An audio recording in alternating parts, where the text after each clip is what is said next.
Bishop, I don't know if you were aware that it is monsoon season in New York. The times and the seasons are changing. These are indeed the last days, as the Word of God prophesies into us. Ooh, that doesn't sound good to me. I hope it's not the last days, but we're going to talk more about that and hear more about that today. I'm joking a bit, but not really. It's been just a minute ago. It seems to have let up somewhat, but just a minute ago, Bishop, it was raining so hard. It was like among the hardest rain I've ever experienced in New York City. Well, yeah, and that corresponds to what we're going to be talking about today, the Odd Fellowship of a Secret Society, Volume 2, that this secret society, though so secret, has been reigning upon not just the American public, but the world stage for hundreds of years. So I'm really, really excited to begin to unpack Volume 2 this afternoon. Yeah, and we're learning more about this secret society each week. It's been around for a long time, but I mean, I don't think I ever heard of it before it came up in the context of what we've been discussing. And for people who have missed the past episodes, they can log on to Crowdsource the Truth, the Jason Goodman channel on YouTube and check them out. We've also been simulcasting them to the Global Spiritual Revolution Radio YouTube channel, where we got another. Why is that happening? Bishop, I'm sorry to say it's not simulcasting on your YouTube channel, but I don't know. It's very tricky, this business of being in the live streaming world. We got to keep looking at what is preventing that from happening. But Bishop Gaiters has a very robust YouTube channel, which will have this video on it as soon as we are done. People can search for Global Spiritual Revolution Radio and Media Group on YouTube and find the Bishop there. You can also listen to the Bishop on the radio, liferadionj.com/Gaiters or 92.9 FM if you're in the New York and New Jersey area. Remember, radio stations are local, so if you're far away from New York and New Jersey and you tune into that radio station, you're going to get something else. There was a little confusion some people had. But you can always support the Bishop's Global Spiritual Revolution by going to paypal.me/GSRR Media Group and financially supporting the Bishop, his research, and his work. Bishop, I don't know if you've heard, but there's a lot of channels being purged. The president has spoken about tech giants and social media sort of stamping out voices that are on the conservative end of the spectrum. And, what we're going to be doing, Bishop, tomorrow's July 1st.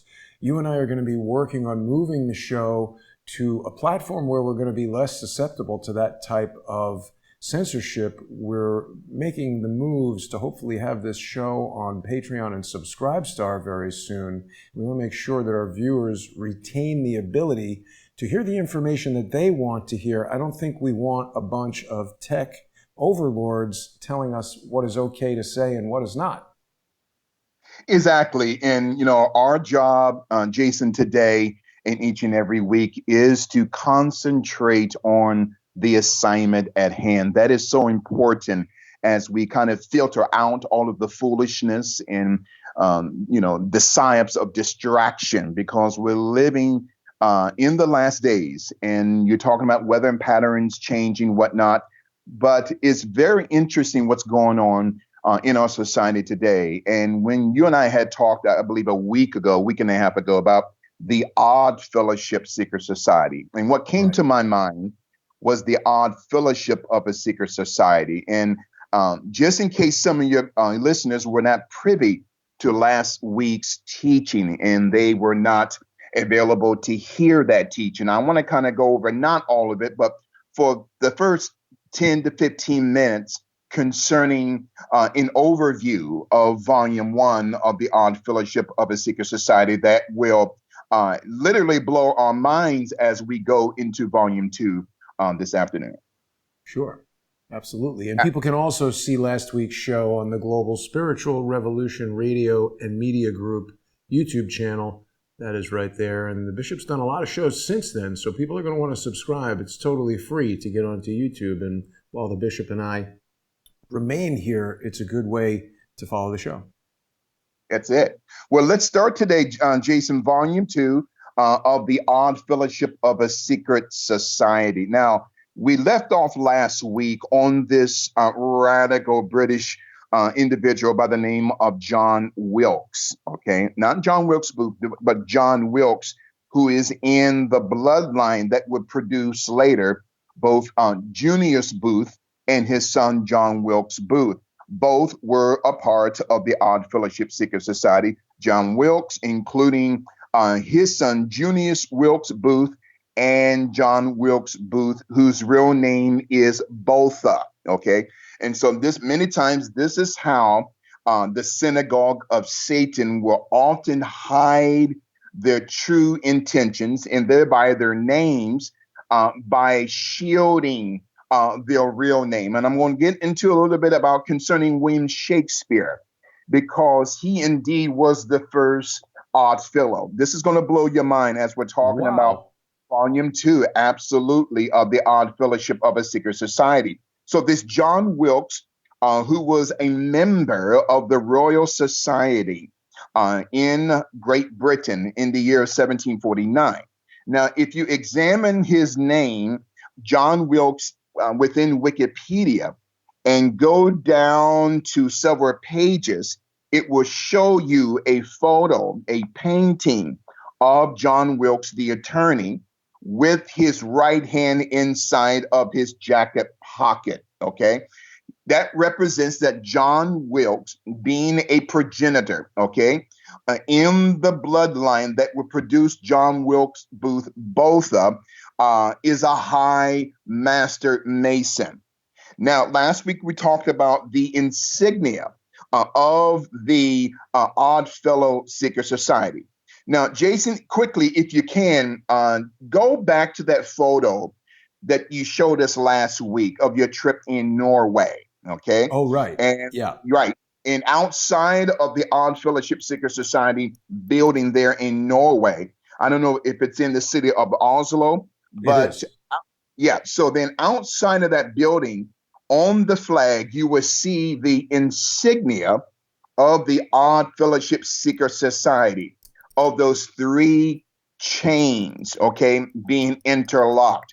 Now, if you look closely on that flag of the insignia of the Odd Fellowship Secret Society, it almost looks like a face with 2 eyes. If you really look at it closely, the eyes of one of the gods, what I call of the secret societies, the owl. So that owl, capital OWL, is of course encoded on the back of the $1 bill. So on that flag of that Odd Fellowship Secret Society in Norway, it looks like not just 3 chains connected, and those 3 chains represent a master mason, a marked master mason, and a holy royal arch. Now, a lot of people within the Odd Fellowship Secret Society, they would tell you, no, Bishop, it means love and unity, but those are just the code words as we're talking about this odd fellowship of a secret society. So now, Bishop, then, may I ask a question real quick, because I think this is confusing to people. It's not just a matter of hiding the meaning of that symbol from people like us who are looking at the society from the outside. Isn't it correct, Bishop, that very probably most of the people involved in any of these things do think it's about friendship, integrity, and love? Because if it was about subverting the government and doing secret, dangerous, crazy things, nobody would want to join. Well, exactly. Well, what is their interpretation of friendship, and what is their interpretation of love and unity? Right. And so, as we talked about for the past few weeks concerning Black Lives Matter, does matter mean something of a significance, or does matter mean that the individual is a compound, okay, a chemical property? So concerning the odd fellowship of a secret society. Now that term or that phrase, odd man out, goes back to the Atlantic slave trade, as on those slave ships from the 1400s all the way up until the early parts of the 1800s, right? Years before the Emancipation Proclamation and the ratification of the 13th Amendment, where a lot of indigenous African slaves who were diseased with sicknesses were to be extracted or thrown overboard. So that's the term or the phraseology that we get, odd man out. But James Gersh, sorry to interrupt, Bishop, but James Gersh is telling us that the 3 chain links also could represent the 3 points of a pyramid. That's an interesting possibility. That's a very interesting possibility. Very interesting. And again, you got some of the best listeners, astute listeners I've ever been a part of in 25 years of radio and podcasting within that industry. And so then it could very well mean that this trichotomy of not just these 3 chain links, but also it may represent the 3 trichotomy points of a pyramid, or what we call a pyramid, okay? Also, it could represent spirit, soul, and body, body, soul, and spirit. So then one who is a master mason, one who is a marked master mason, and one who is a holy royal arch mason. This represents the trichotomy of the DNA and RNA, what makes up this odd fellowship secret society. And so then as we move forward here, so then we talked about Junius Booth Botha, whose real name is Botha, not Booth, who was born in London, England, in the section of London called St. Pancras, capital Pancras.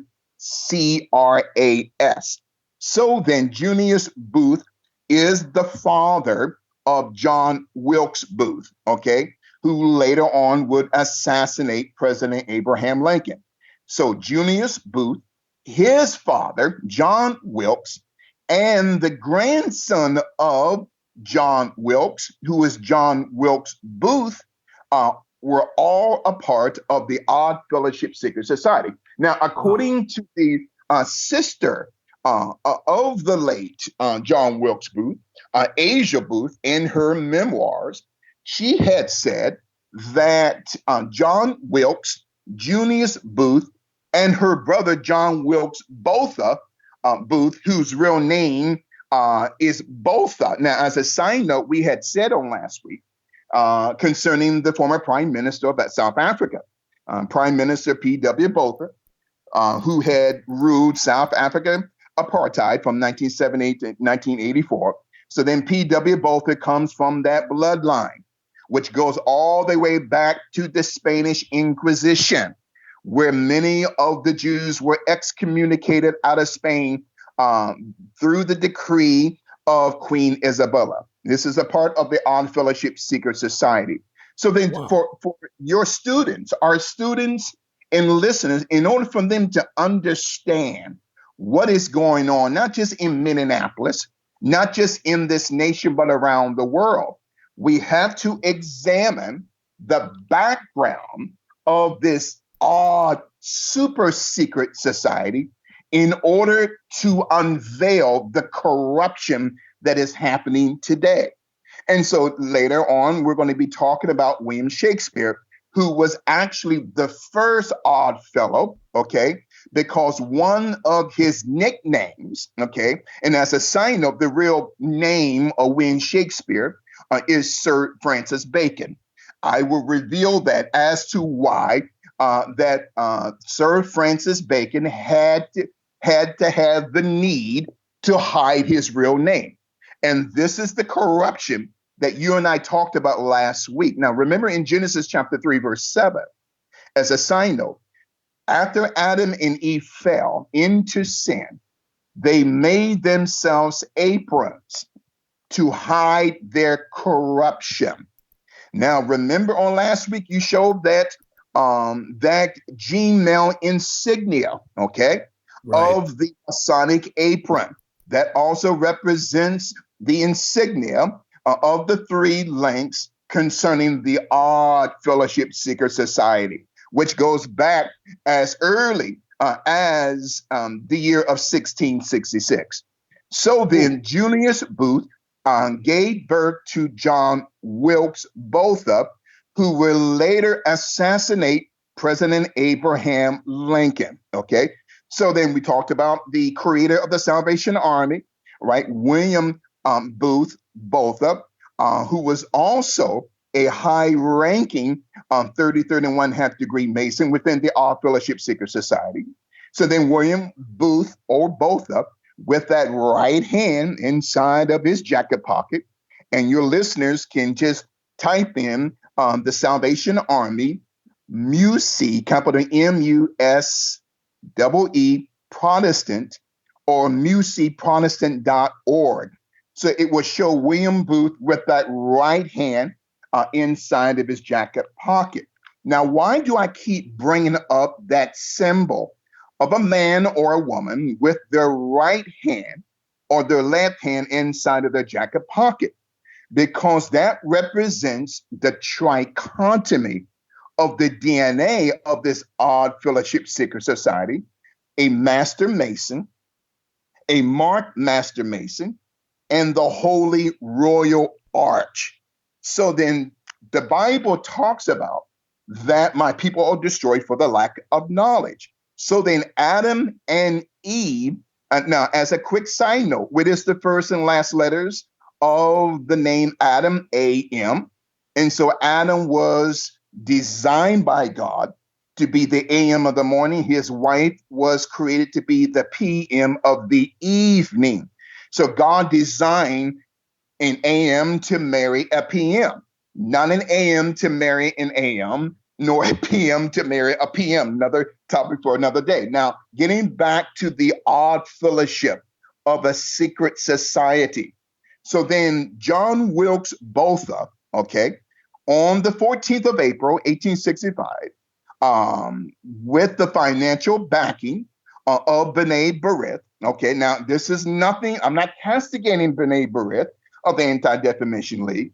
There were rogue elements within B'nai B'rith in the state of Virginia chapter during the 1800s, which they had hired an attorney by the name of Simon Wolfe with Rothschild money to pay not only John Wilkes Botha Booth to assassinate the president, but also paid off the security detail of President Abraham Lincoln. Where was his security? They were paid off. Why did the powers of Europe, the financial, these multi-millionaires back then, and today they would be multi-zillionaires, the Rothschilds and the Warburgs, why were they so intent to destroy President Abraham Lincoln?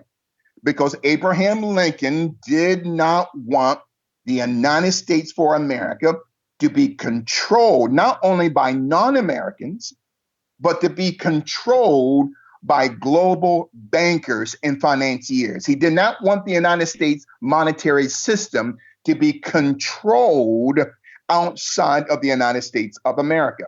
Bishop, very quickly, I just want to add, Abraham Lincoln was assassinated in April of 1865, and just a few months after that, in July of 1865, the Secret Service was formed, I guess, to protect the president. Now, isn't it interesting? Always after the fact, okay? Just like JFK, okay? When after JFK was assassinated, then no presidential limousine would have an open bubble top, would have a top. And so it's always after the fact. This is a part of this demonic Luciferian Baphomet deep state, as we are teaching your listeners the odd fellowship of a secret society.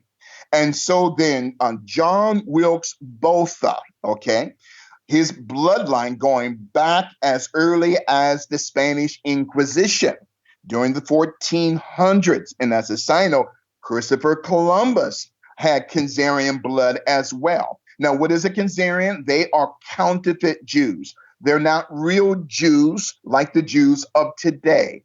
And as a side note, every Hebrew is a Jew, but not every Jew is a Hebrew. So the term Hebrew means he rules. And maybe we might bring that up later on today during the broadcast in connection to the odd fellowship of a secret society. So quickly here. So then the Botha bloodline, okay, goes back to Spain during the 1400s, right? According to the memoirs of Asia Booth. And that bloodline is connected to the Sabbatine Frankish empire that goes all the way back nearly 2,000 years ago to Leo the Khazar IV, who ruled the Byzantine Empire. Also, you and I talked about Dr. Samuel A. Mudd, who had fixed the broken leg or set the broken leg of John Wilkes Booth. He was a part of the state of Maryland Odd Fellowship Secret Society. And then these Latin terms that you and I talked about, sic semper tyranni. Now, if you can, Jason, I sent you some photos to your Skype inbox. Now, one of those photos shows the seal of Saint Michael, okay? Now, remember that angel with his foot on the neck that is supposed to be Lucifer. If you can show that, it shows Lucifer as a black man. And again, I'm not making this a racial teaching today or a racial connotation. So then to understand what happened to George Floyd and the reasons why behind it, we have to go back not just hundreds of years, but thousands of years. So if you can show that. I'm looking for it right now, Bishop. I'm not sure I see it here. Okay. But it shows an angel, okay? It should be in your Skype inbox, all right? It shows an angel who happens to be white on the neck of Lucifer, who they have painted as brown or black.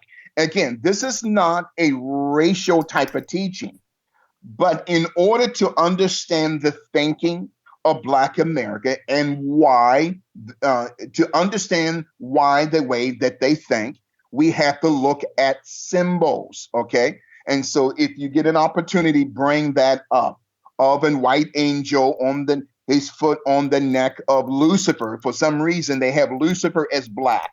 Again, this is a part of what we call historical systemic racism. Okay. Now, I'm not a teacher of victimhood, but as we're laying the foundation from last week that will bring us up to volume 2 today of the Odd Fellowship of a Secret Society, we have to look at one of those symbols of the seal of Saint Michael. Now, back to from last week. So in the seal on the seal of the state of Virginia, its flag, it has this term, sic semper tyrannus, okay? It means thus always to tyrants.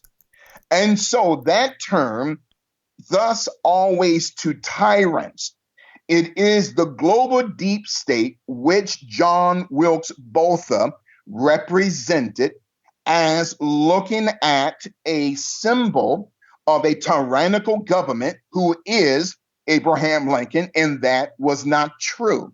And the question is, to understand the Odd Fellowship of a Secret Society, why is it that the truth is hidden in languages that people don't understand? Like Greek, like Latin, okay, like many of the Asiaticus or Asian dialects, because these demons do not want you and I to decipher the truth, as we're talking about the Odd Fellowship of a Secret Society. I have something important to share, Bishop, because I've been looking for this Seal of St. Michael image, and I have not found the one that you sent. But I did find something extremely interesting. I don't know if you can see this on the screen share. Are you getting the screen share? Because we had a bit of a... No, I'm not. No, let me see if I can... Why is that not doing that? That's very frustrating. Well, we've got a sigil here. Hang on, let me see if I can restore this for you. There's a sigil, Bishop, that seems to be showing the inverted, the manger that we have seen associated with Lucifer.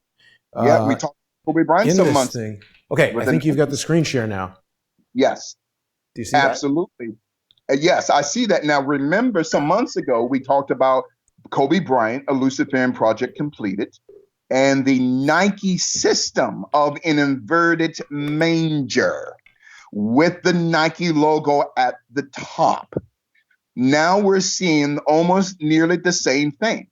So then it is through symbols and codes and algorithms that the deep state Baphomet Luciferian system hides their true intent. Okay. This also represents Sic Semper Tyrannis. Okay. Thus, always to tyrants. So then the deep state looks at a great president like President Trump as a tyrant. There you go, the picture of Larry Fitzgerald. And you notice the lapel pin that represents the inversion of the manger of the Lord Jesus Christ. Anything that Christ has in truth, the devil has a counterfeit. Now, and go back to the state of Virginia, the flag, please. If you can go back to, there you go. You notice again the crown. You brought this up last week. The gold crown, that term crown means corona. Oh, yeah. Now we're in the midst of the coronavirus. Wow. And with this man dressed in purple, and that color purple represents royalty. Oh. So then to understand the psyop of George Floyd and the psyop of Derek Chauvin, we have to look at the seal of the state of Virginia. Okay, Sic Semper Tyrannis. Okay, so the crown represents corona. One of the pictures that's been on social media for weeks shows a photo of George Floyd, and in back of him shows a picture or a poster on the wall of the Corona beer. Okay, nothing is by accident, as we're talking about the odd fellowship of a secret society. Now, as a quick side note, we've been remember that some weeks ago we talked about the Thuggy Secret Society, maybe some months ago. There you go. And the Thuggy Secret Society, right?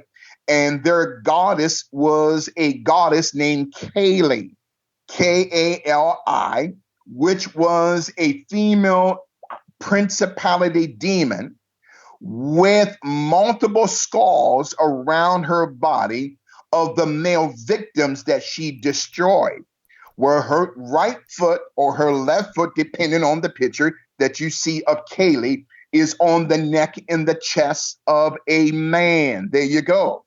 So the Thuggy Secret Society, going back to the early 1400s in India, is the psyop of the Bloods and Crips today.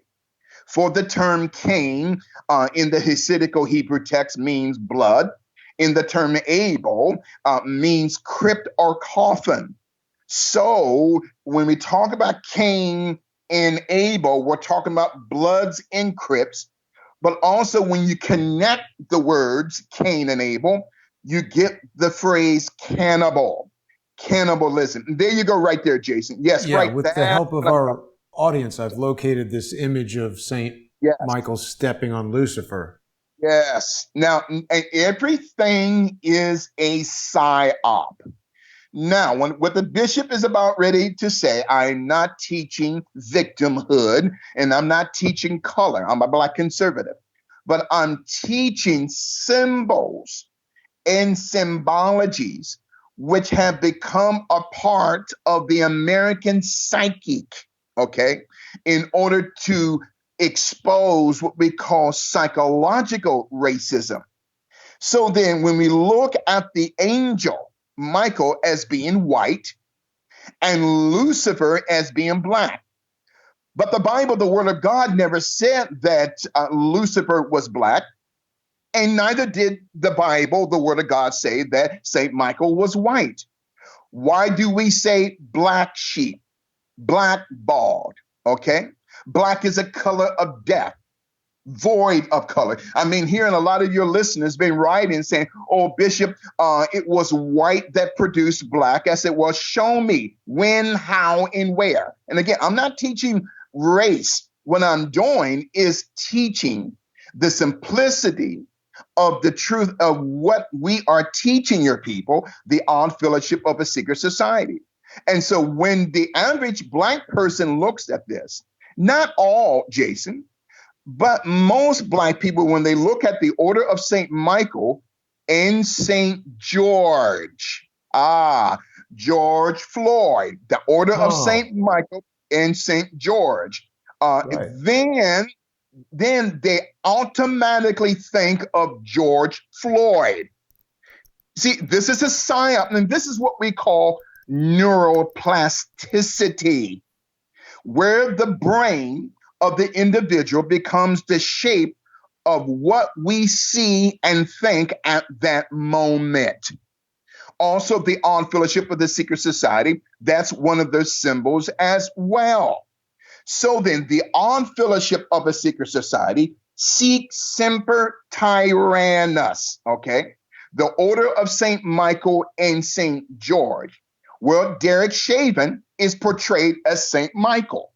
George Floyd is portrayed as not just as Lucifer, but St. George. I'm telling you, Jason, this is how the psychology of the deep state thinks as we're deciphering and breaking this thing down concerning the odd fellowship of a secret society. There you go. Now, as we move forward here, I'm so glad that you found that seal. So again, Bishop is not teaching race.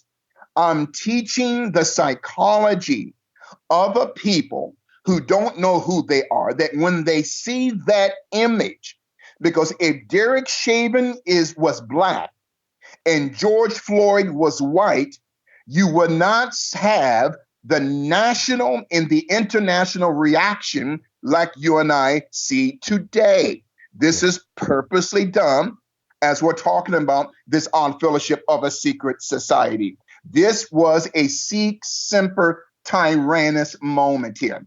Now, I cannot wait to get into volume 2. So volume 1, and stay right there with that St. Michael seal. I want the listeners crowdsource the truth to see that. That's also one of the awards or seals that Queen Elizabeth gives. So the British Crown, they have got to go through a transformation, okay? Because when we talk about even the paintings, not to get away from the odd fellowship of a secret society.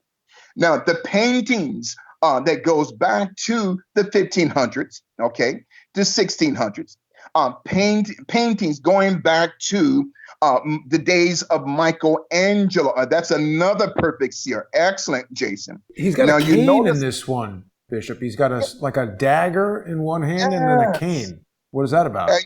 And you notice, number one, the dagger belongs to that angelic being. Now you're thinking, and I'm thinking, that white angelic being represents an unfallen angel, and the black angelic being represents the fallen angel. That is what we call reverse psychology. This is where, again, where we get the term neuroplasticity. So in the mind, even in the game pool, you have the white ball, then the 8-ball. Everything is based on a color of a psyop. Now remember, slavery, though it was abolished legally, but slavery psychologically, Jason, has only been redesigned, okay? So the angel here, the white angel, one would think, is a good angel.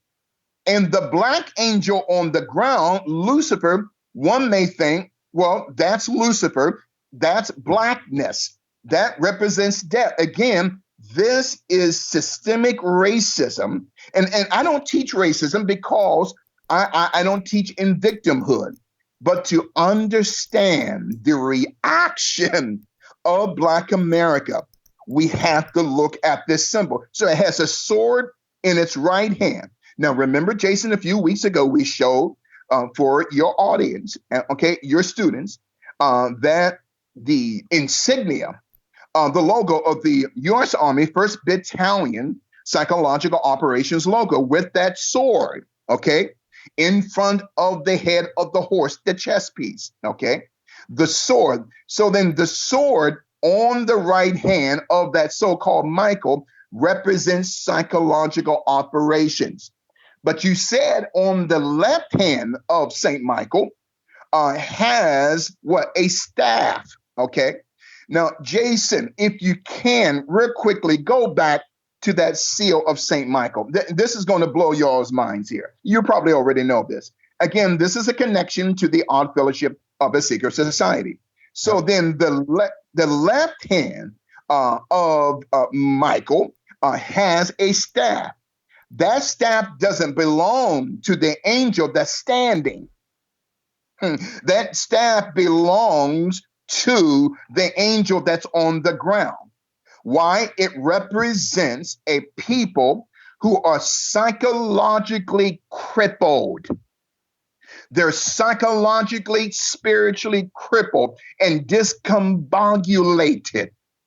So Michael is not, he's not the owner of the staff or the crutch or the cane.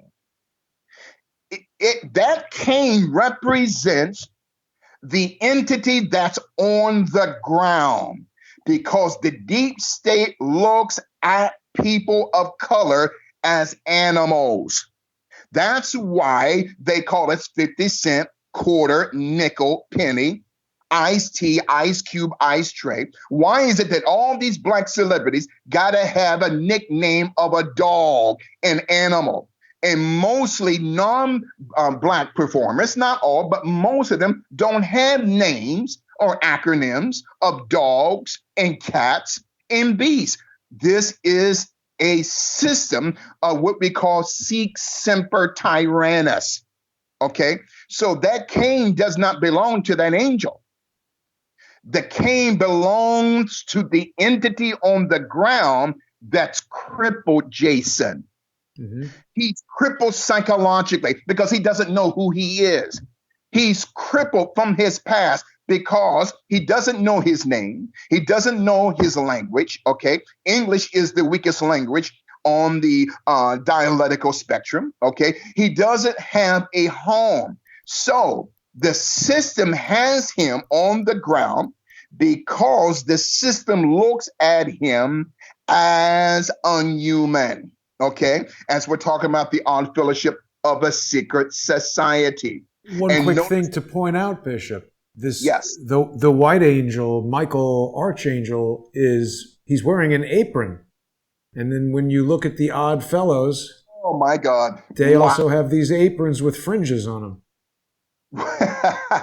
Again, look at that. Again, Genesis 3:7, where Adam and the woman, and as a side note, Eve was not called Eve until after the fall. So man named her. She didn't name herself. So the Bible says, there you go. Look at that. Okay? So when we talk about a cane, when we talk about a sword in the right hand of St. Michael, who is supposed to be St. Michael, represents psychological operations.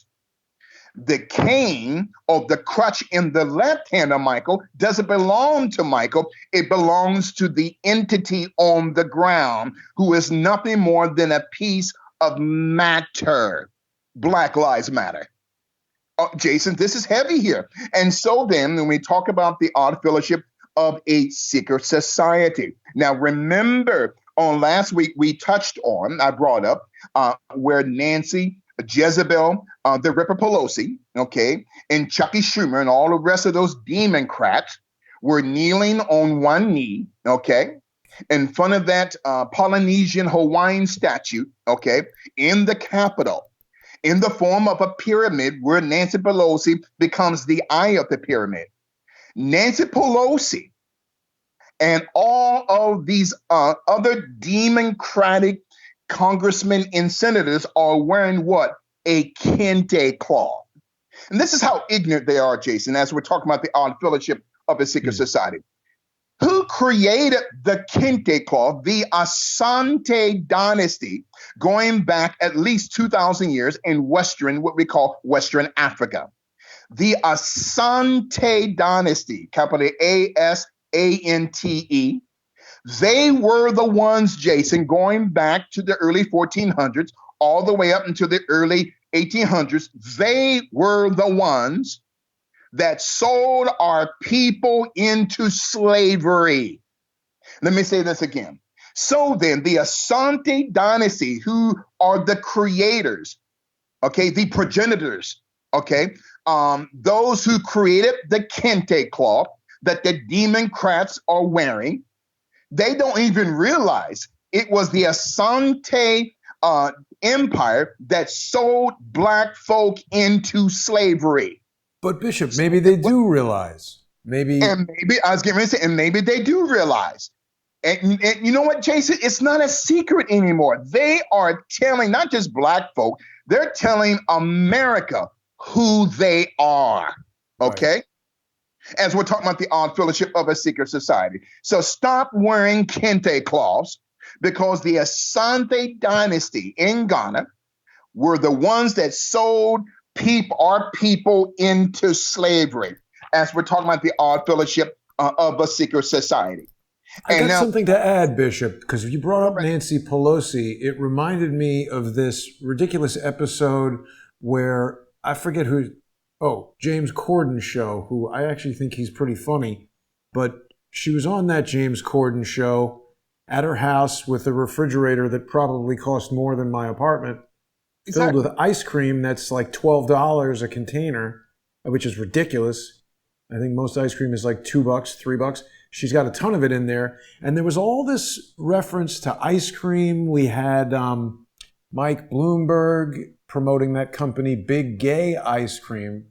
And just, it's so strange, Bishop, how creating these composite graphics for all the shows, I run into some strange things looking for images of Odd Fellows. I did not know that there was this Odd Fellows ice cream company.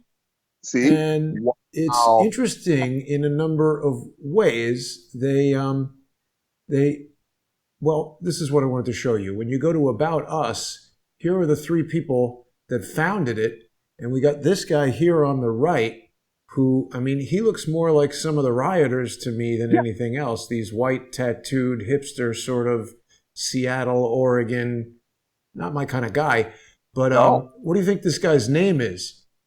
And you know what? Now, how many people are there? 3. How many links are in the Odd Fellowship Secret Society logo? 3. Look at his name, Bishop. Sam Mason. Look at that. Okay. So then Sam Mason, okay. Now, and again, everything is by symbology. Now, the Odd Fellowship Secret Society is so deep and profound. Very few people even know about it. And even you said last week, Jason, that you didn't even know about it until, a week or two ago. Yeah. And so, and you and I had touched on the Grand United Order. And thank you so much for showing that, Jason. Anything you see, definitely jump right in, as we're talking about the Odd Fellowship of a Secret Society. So the Grand United Order of Odd Fellows is a African-American, Black, Caribbean offshoot of the original Odd Fellowship Secret Society, which goes back to 1843, as early as 1798 in England. Now, Jason, if you can, go to Wikipedia, and you're already there, and type in Thomas Wildey, capital Wildey, okay? Yeah. So, right. So then notice his necklace.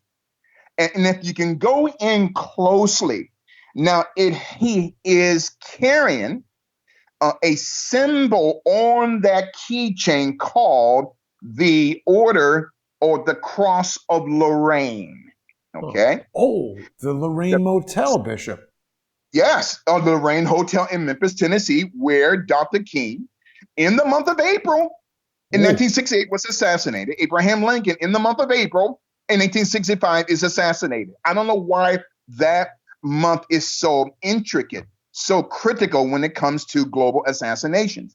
Now, the Cross of Lorraine. Okay. Now, I'm going to reveal something. I'm not going to reveal it now, but in the next 10 minutes, it's going to blow your mind concerning that symbol of the Cross of Lorraine that's connected to the Odd Fellowship of a Secret Society. Now, remember last week we talked about that the British Parliament passed in 1799 a law called the Era Unlawful Societies Act. The Era Unlawful Societies Act in 1799, passed by British Parliament, okay, through the British conservative giant who later would become the Prime Minister of Great Britain, William Pitt the Younger.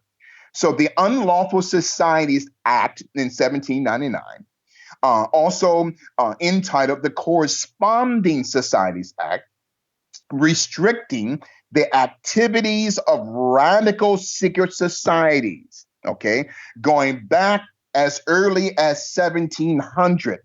Now, most secret societies come out of left-wing radical organizations and think tanks. When you study the originations of all secret societies, most of them, not all, but most of them come from left-wing thought, including the London Corresponding Secret Society that started in 1792, which gave birth to what we call fake news. Okay, this is a part of the Odd Fellowship Secret Society. Okay, and go back to that picture of Mr. Botha there, Louis Botha. He comes in that bloodline that produced John Wilkes Booth.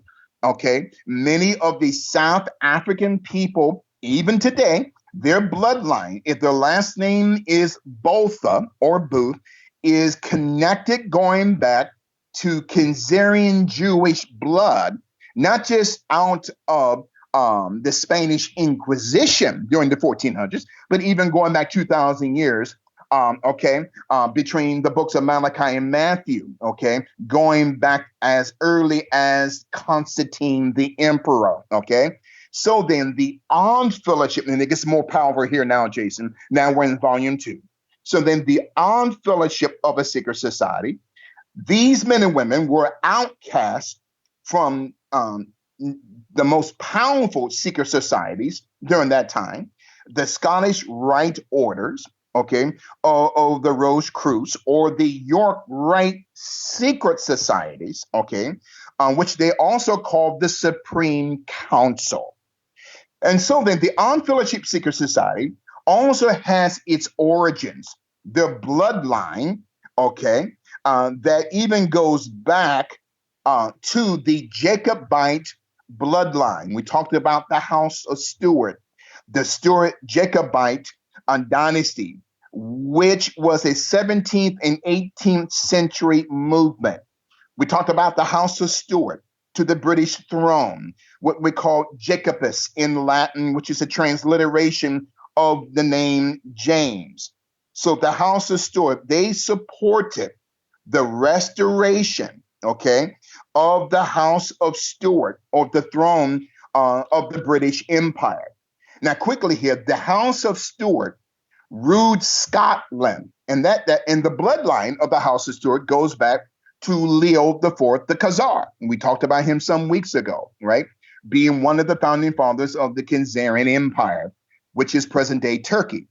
And so, to understand the Odd Fellowship of a Secret Society, we have to look at the House of Stuart that ruled Scotland from 1371 all the way up until the late 1700s, okay?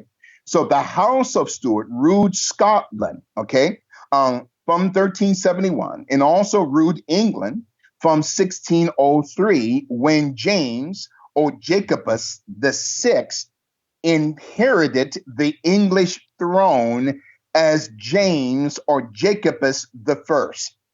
That bloodline going back 2,000 years to Leo the Fourth, the Khazar. Now, And Bishop, so, sorry to interrupt, but I think we've got to compare this coat of arms from the House of Stuart to the coat of arms for the Rothschilds, because it looks kind of the same to me. and you know what? You brought that up, I believe, last week. Powerful, powerful. And Jason, just put that to the side because I'm going to come back to Sure. that. That word semper idem. I'm not going to reveal it now, but I'm going to reveal it later as we are going to tie these Latin words to the true intentions, my friend, of not just the Khazarian Empire today, but also the odd fellowship of a secret society. Excellent, because it also represents what I call a organ of the body of the Rothschilds. Okay, so the Rothschilds have many organs or manifestations of what we call tentacles. Okay, so then the Frankish Sabbatine Empire or the Sabbatine Frankish bloodline or the Jacobus House of Stuart bloodline all goes back to the Khazarian Empire, which is present day Turkey. And now, as a side note, as we're talking about the odd fellowship of a secret society, the real name of Rothschilds is not Rothschild, it's Bauer. Okay.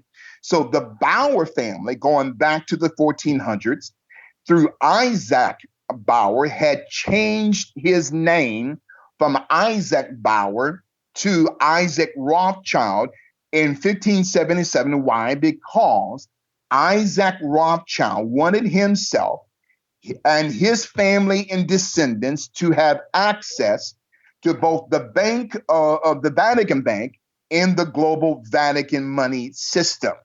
As we're talking about the odd fellowship of a secret society. Excellent folder there, Jason. So then we talked about the House of Stuart, the Sabbatine Frankish Empire, going back 2,000 years. To Leo the Fourth, the Khazar, who ruled the Byzantine Empire from 775 to 780 AD.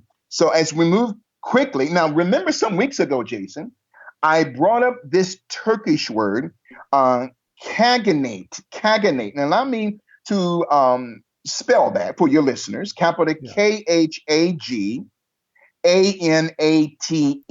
Okay. This is where we get the term Kagan. Yeah. Now, Elena Kagan is an associate justice on the Supreme Court of the United States of America. Her bloodline goes back to the Khazarian Empire. Okay, I'm not saying anything's wrong with it. I'm just pointing out that her bloodline, Kagan, is an acronym for the term Kaganite, capital Khaganate. Now, the term Kagan or Kaganite, in reference to the odd fellowship of a secret society, it represents a political faction of the deep state. It represents the term Khan, capital Khan, which that bloodline is not only in present day Turkey, but it's also within the Indian government today. There are many families that have that last name as Khan, capital Khan. And so even the prime minister of India, okay, is of Khazarian blood. Yes, because Khazarian blood goes beyond the borders of Turkey, as we're talking about the odd fellowship of a secret society. So Kagan or a Kaganite is a political entity or a party, okay? And this is where we get the term Knesset.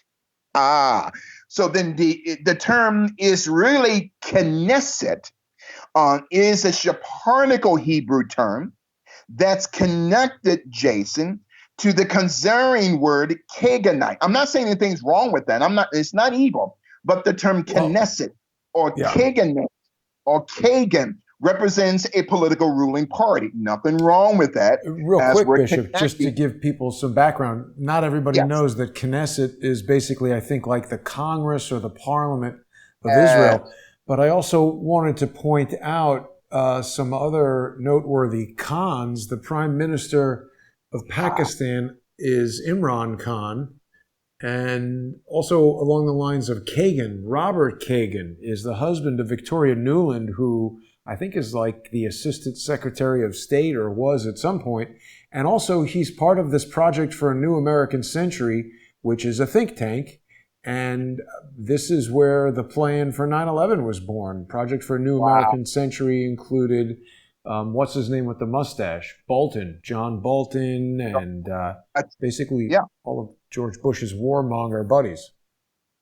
And again, Jason, you're a great host, my friend. You connect these dots as we are building this house into a crescendo that will bring us to the present day on Fellowship Secret Society. Okay. And thereby we can fully understand why George Floyd died and what is going on in our nation and around the world today. Excellent, excellent point there, Jason. Okay.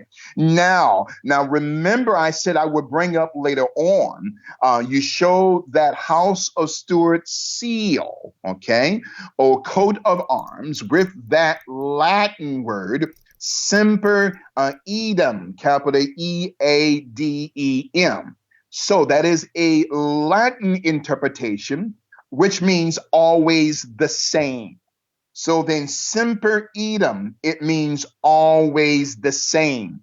But notice the last word, idem, capital EADEM.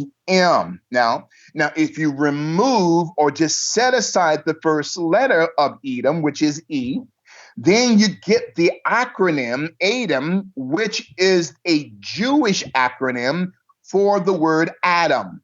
Okay, which goes back to Genesis 3 and 7, where Adam and his wife made themselves aprons. Well, how would they have that type of knowledge, Jason? As we're talking about the Odd Fellowship of a Secret Society, how would and they are not the first family. And let me tell all these preachers who are listening today, Adam and Eve is not the first family. They are the first family post the fall of Lucifer, between verses 1 and 2 of Genesis chapter 1, which we call the gap theory. There were nations before Adam. That's why God told Adam, multiply and replenish the earth. It means to replenish something that was there before.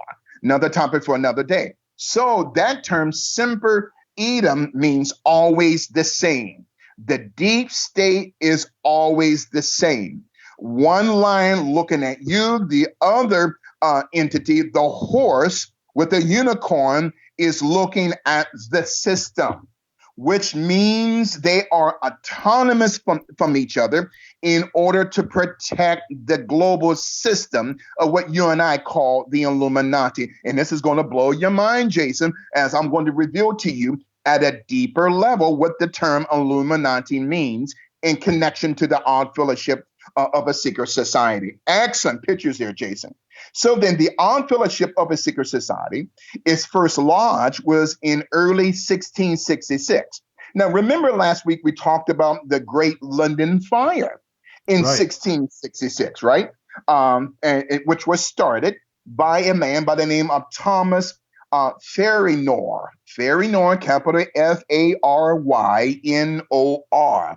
Okay. Now, as a pretext, he purposely set this fire in his bakery shop in order to accuse the Scottish Rite and the York Rite Masonic temples, because he, Thomas Farynor, who was excommunicated from both of those Masonic orders, because they found out, Jason, that his bloodline doesn't go back to the Khazarian Empire.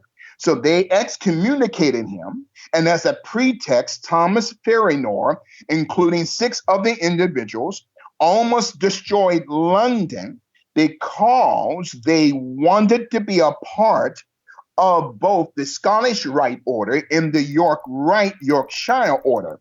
And because of this fire came the birth of the Odd Fellow secret societies.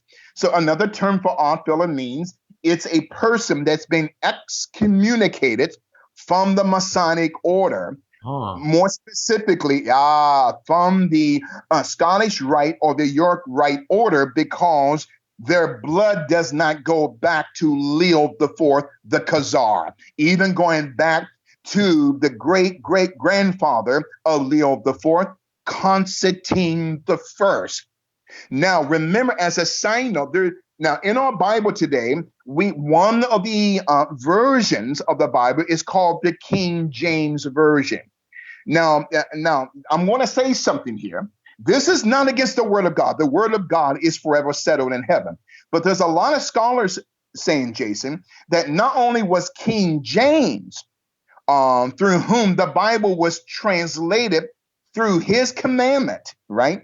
King James was not only a member of the Odd Fellowship Secret Society, as well as a Fabian and Royal Society member. I'm talking about King James, but he was also a known homosexual. Now, again, this has nothing to do with the Word of God. I'm talking about King James in connection to the Odd Fellowship of a secret society, okay? And we know without the Word of God, we will not be even in existence today.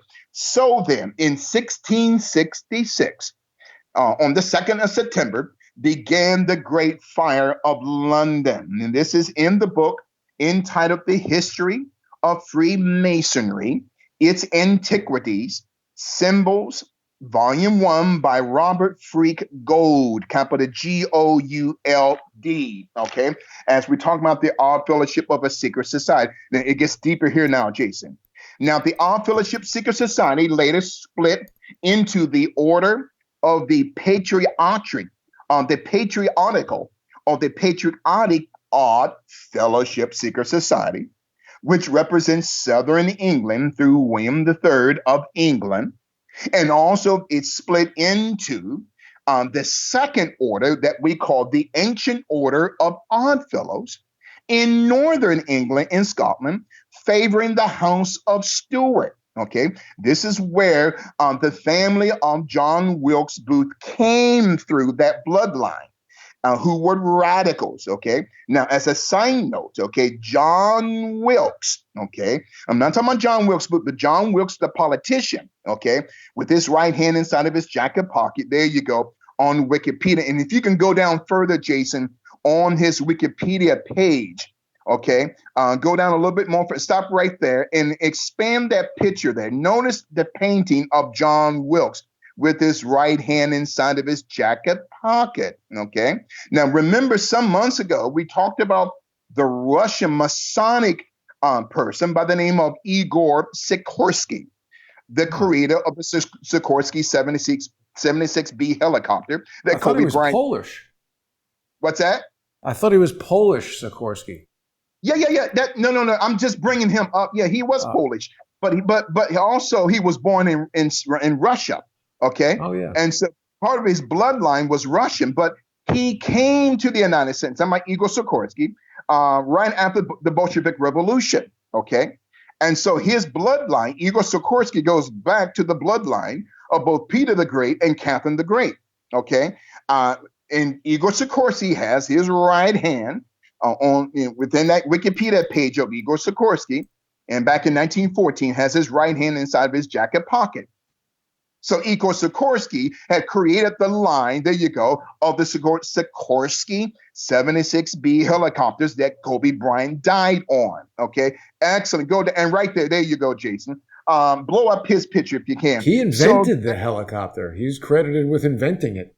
Yes, absolutely. And later his company was sold many years later to United Technologies and to many other American governmental contracting corporations besides Lockheed Martin and United Technologies. But you notice the right hand inside of the jacket of the coat of Igor Sikorsky, his thumb and his pinky outside of the jacket pocket represents the horn of Lucifer. Ooh. And notice the medallion on the left side of his jacket. It points to connective. It is an Odd Fellowship Secret Society symbol. He too was a part of the Odd Fellowship Secret Society. The Odd Fellowship Secret Society goes beyond the borders of Great Britain. They are located, Jason, in every nation upon the earth except for Iran and North Korea. Wow. This the Odd Fellowship of the Secret Society. It gets even more deeper here as we're deciphering what is this Odd Fellowship of a Secret Society. So the bloodline of the Boltons, right? And John Wilkes Booth goes back at least to the early 1400s. Now, as a side note, the Royal Society that began in 1660 and the Fabian Society that began in 1884 are tentacles of the Odd Fellowship Secret Society. Okay. Now, remember that 1912 book that you and I have talked about for some time now, a racial program for the 20th century. Now, it's been denounced as anti-Semitic or as an anti-Semitic hoax, but in actuality, that book is banned from here in the United States. Now, I'm not saying the copies of that book are not here in the United States, but that 1912 book by Israel Cohen, who was a member of both the Royal Society and the Fabian Society, and that 1912, a racial program for the 20th century.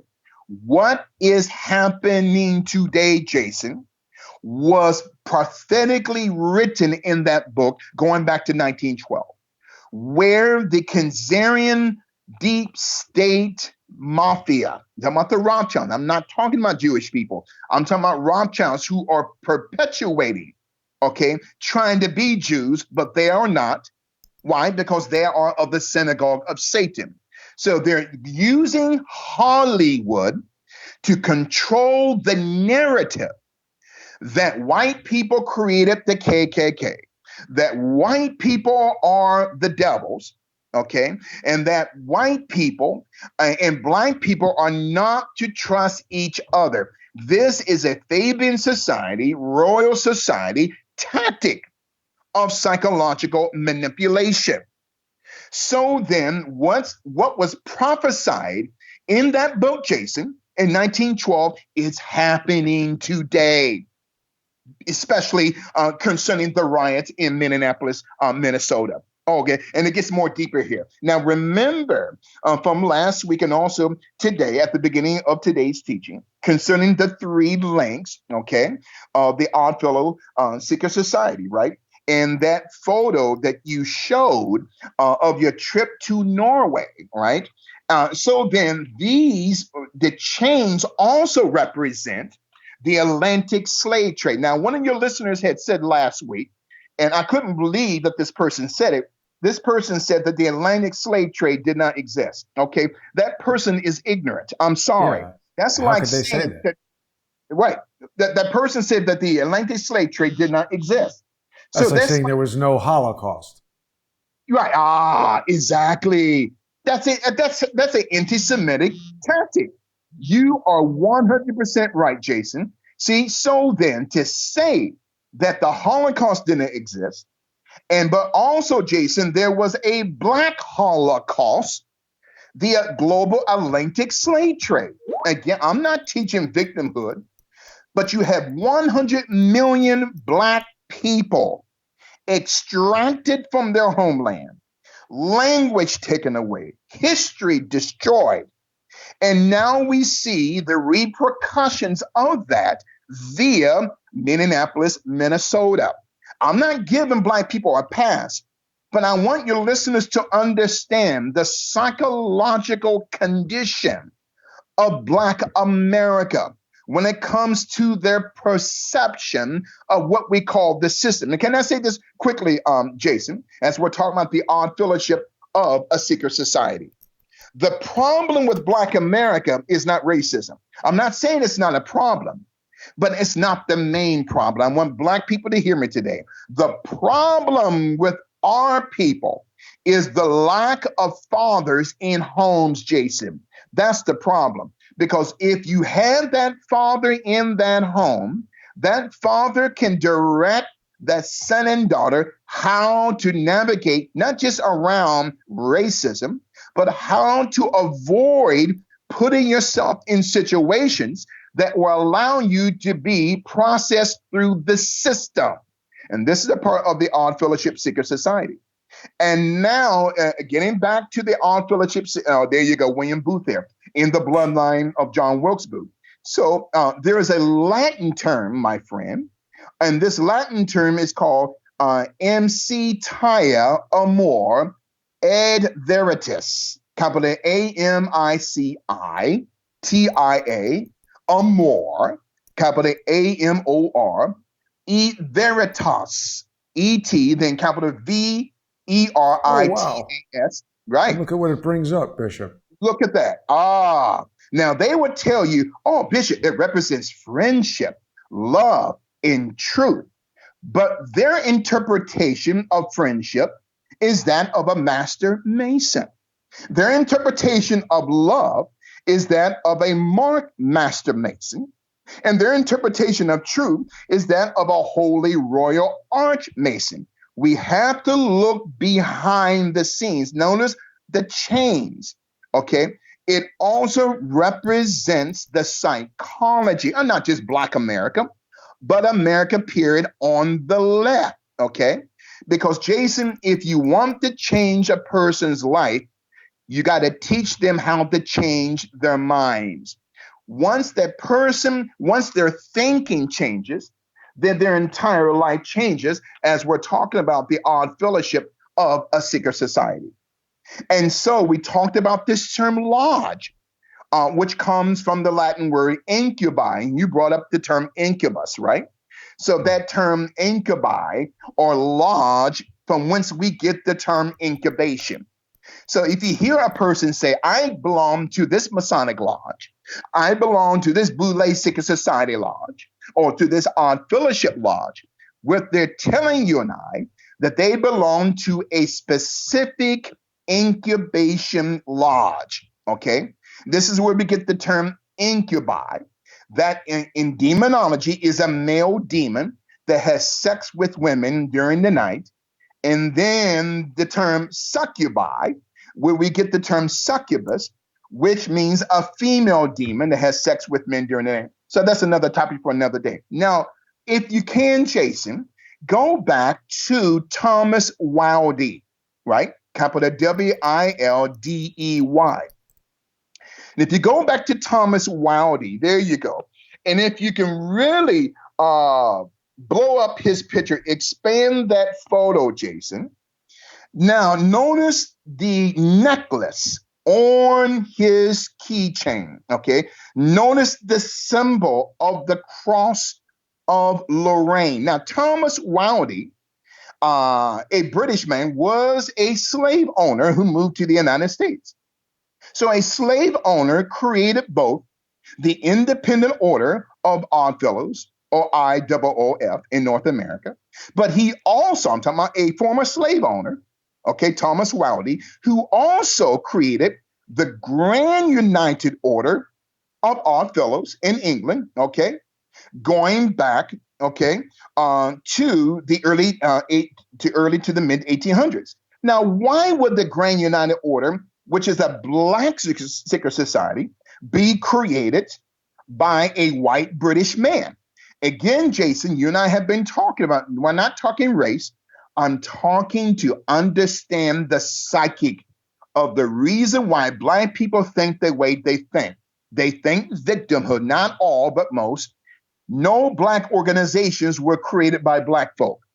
Okay, now stay right there with that picture. I got to say this real quickly. When you talk about the NAACP, right? SNCC, CORE, Urban League, all of these Black organizations were not created by Black people.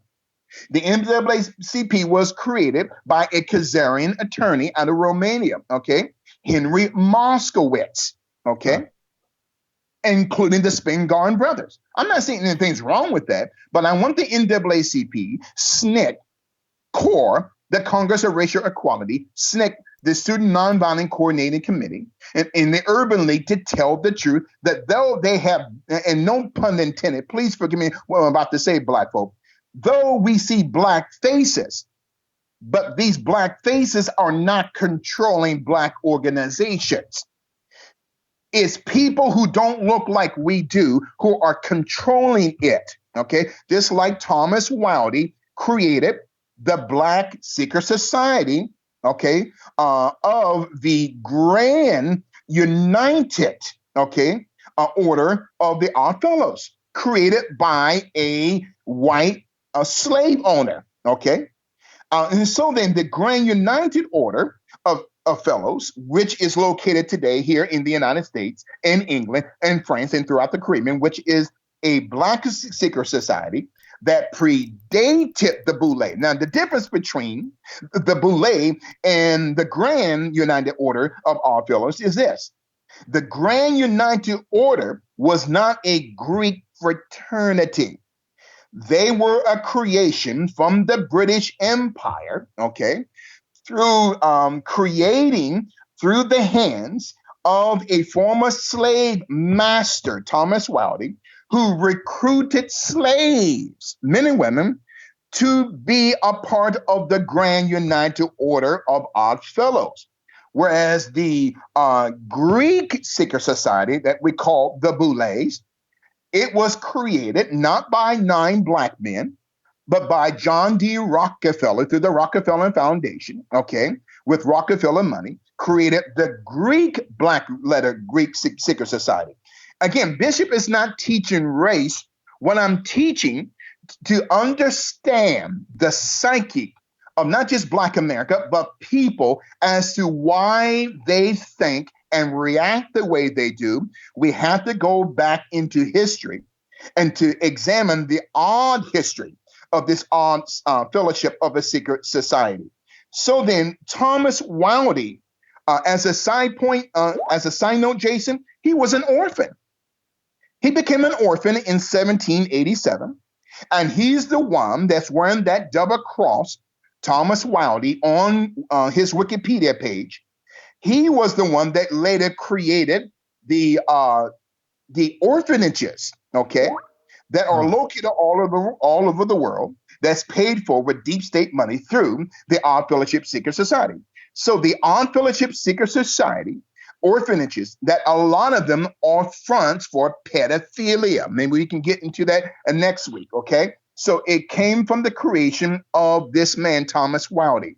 Now, Jason, can you expand his picture really quickly? I'm going to blow your mind here. I'm going to blow the minds of your listeners. Notice that double cross there, okay?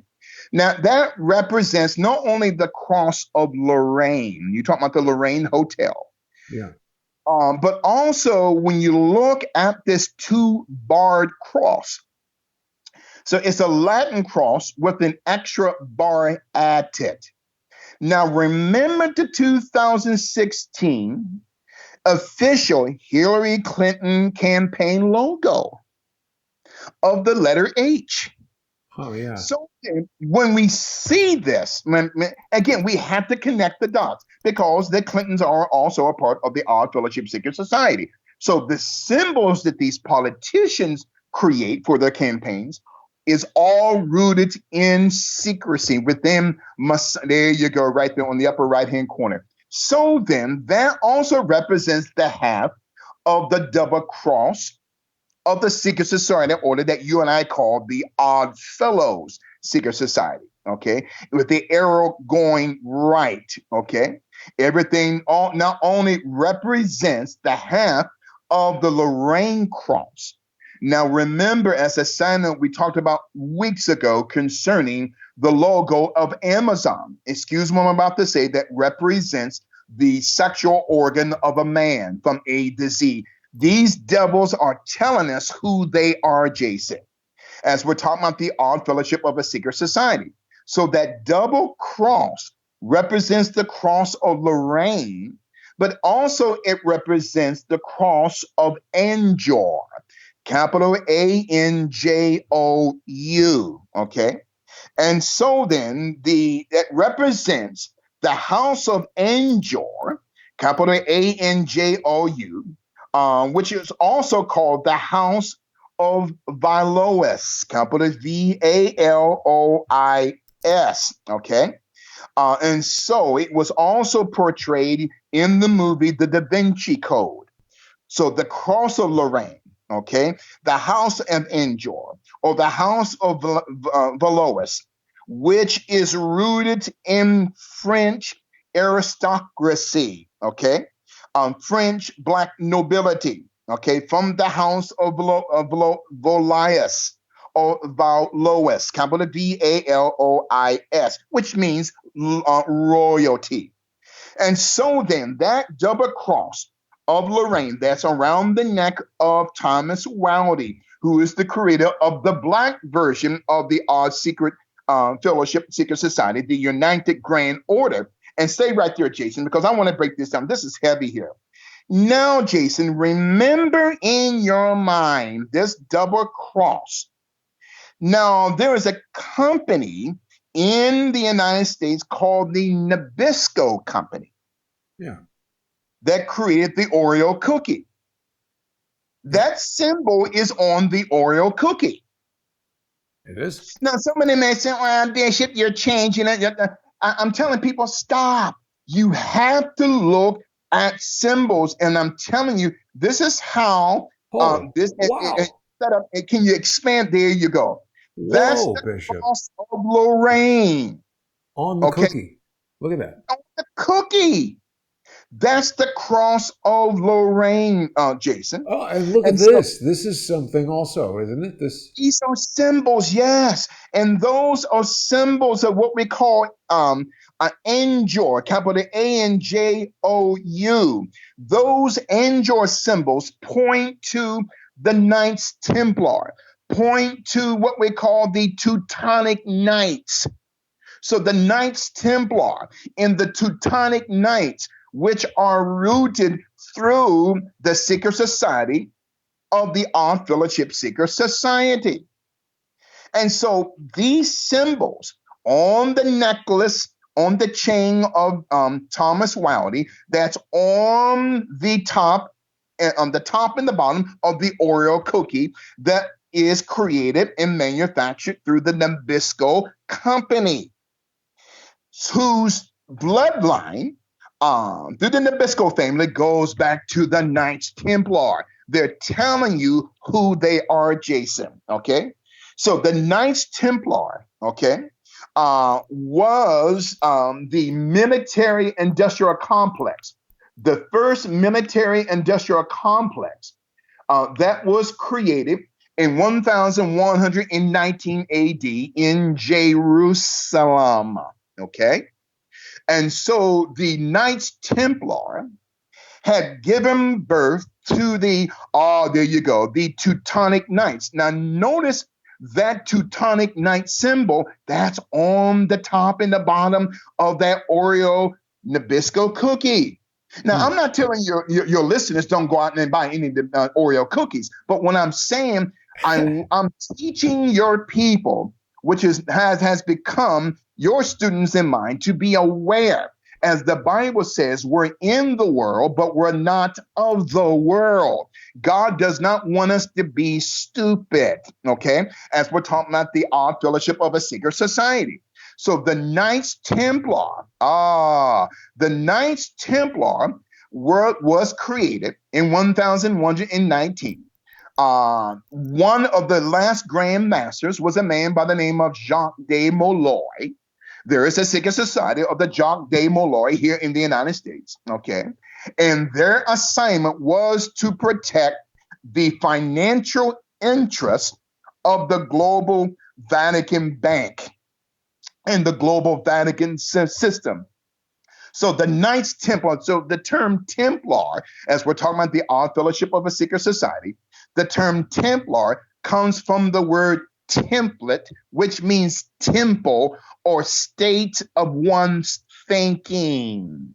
Now, Bishop, if I may interject, this is also, according to Wikipedia, it's going by the nickname of the Order of Solomon's Temple.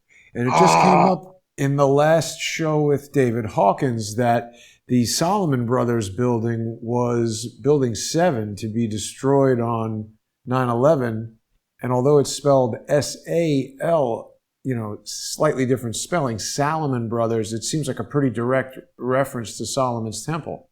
And who was the Treasury Secretary during the advent of the Civil War under President Abraham Lincoln, a man by the name of Salmon Chase, who became the creator of the Chase Manhattan Bank. Ooh, wow. Salmon Chase had helped to create the greenback, which got Abraham Lincoln assassinated. Salmon Chase was an Oddfellows Secret Society member, but though yet he was an American. Wow. And did Lincoln know that Salmon Chase was a Secret Society member? There you go, Salmon P. Chase. Okay. Brilliant man by all accounts. Okay. But also was a member of the state of Virginia chapter of the Oddfellow Secret Society, and also a member of the same lodge, okay, of B'nai B'rith, okay, of the Anti-Defamation League in the state of Virginia, the same lodge that John Wilkes Booth and Simon Wolfe, that attorney that hired John Wilkes Booth to take out Lincoln, these men were a part of that same lodge. This has nothing against the precious Jewish people, okay, who have built a powerful organization to fight anti-Semitism, okay? That's the Anti-Defamation League. They do beautiful work. So I'm not talking about them. I'm talking about these rogue elements who are making these organizations look bad. So Salmon P. Chase went on to create what we call the Chase Manhattan Bank, which is ran by the Rockefellers today, okay? Salmon P. Chase was also a Rothschild agent, okay? Was also a Rothschild agent who Oh my gosh.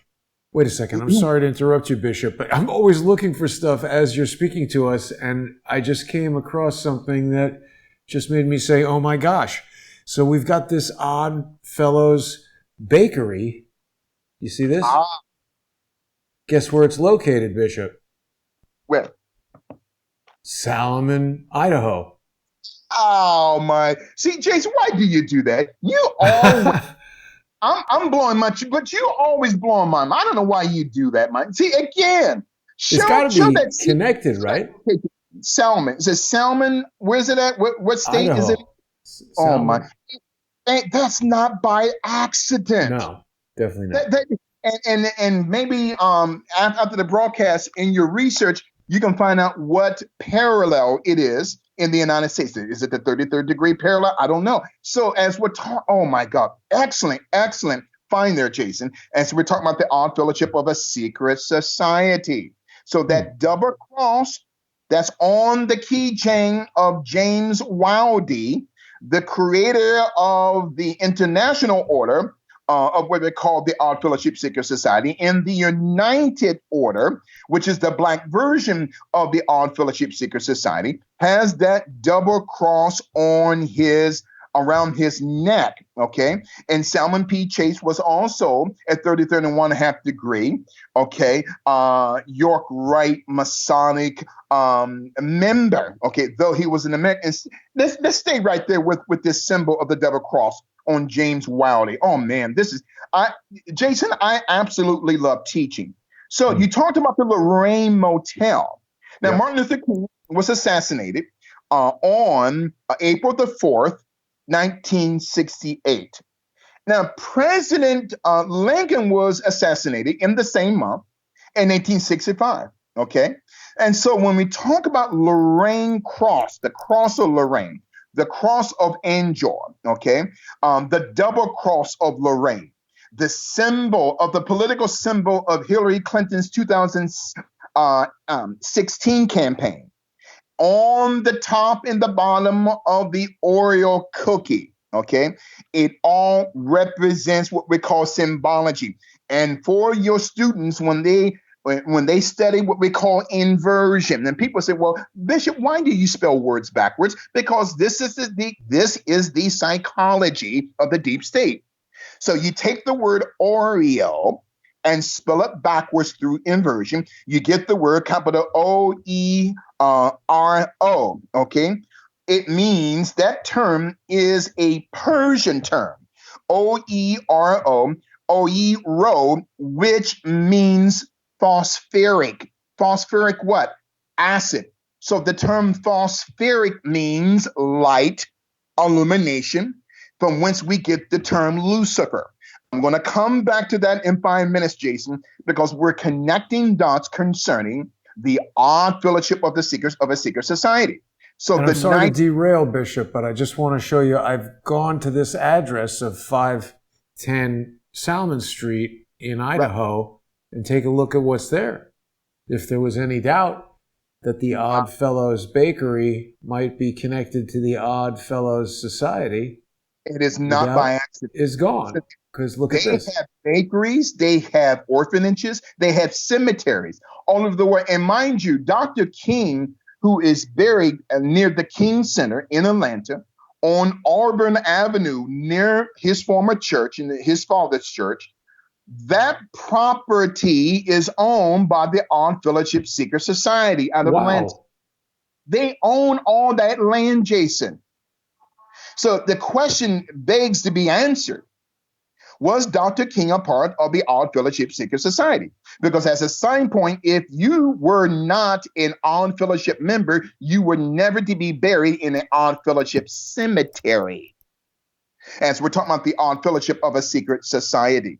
Now, remember that cross of Lorraine. Jump in anytime, Jason. So the cross of Lorraine has its origins within the kingdom of Hungary, going back to the Duchy of Lorraine. Duchy, capital D-U-C-H-Y.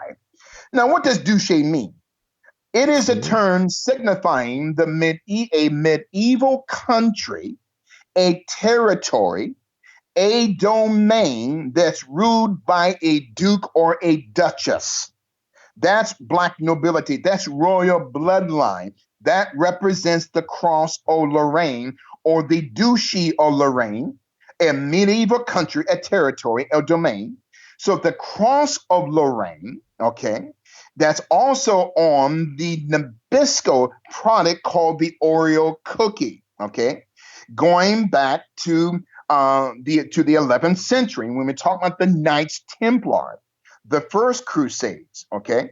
And so from the Knights Templar, that gave birth to the Teutonic Knights, okay?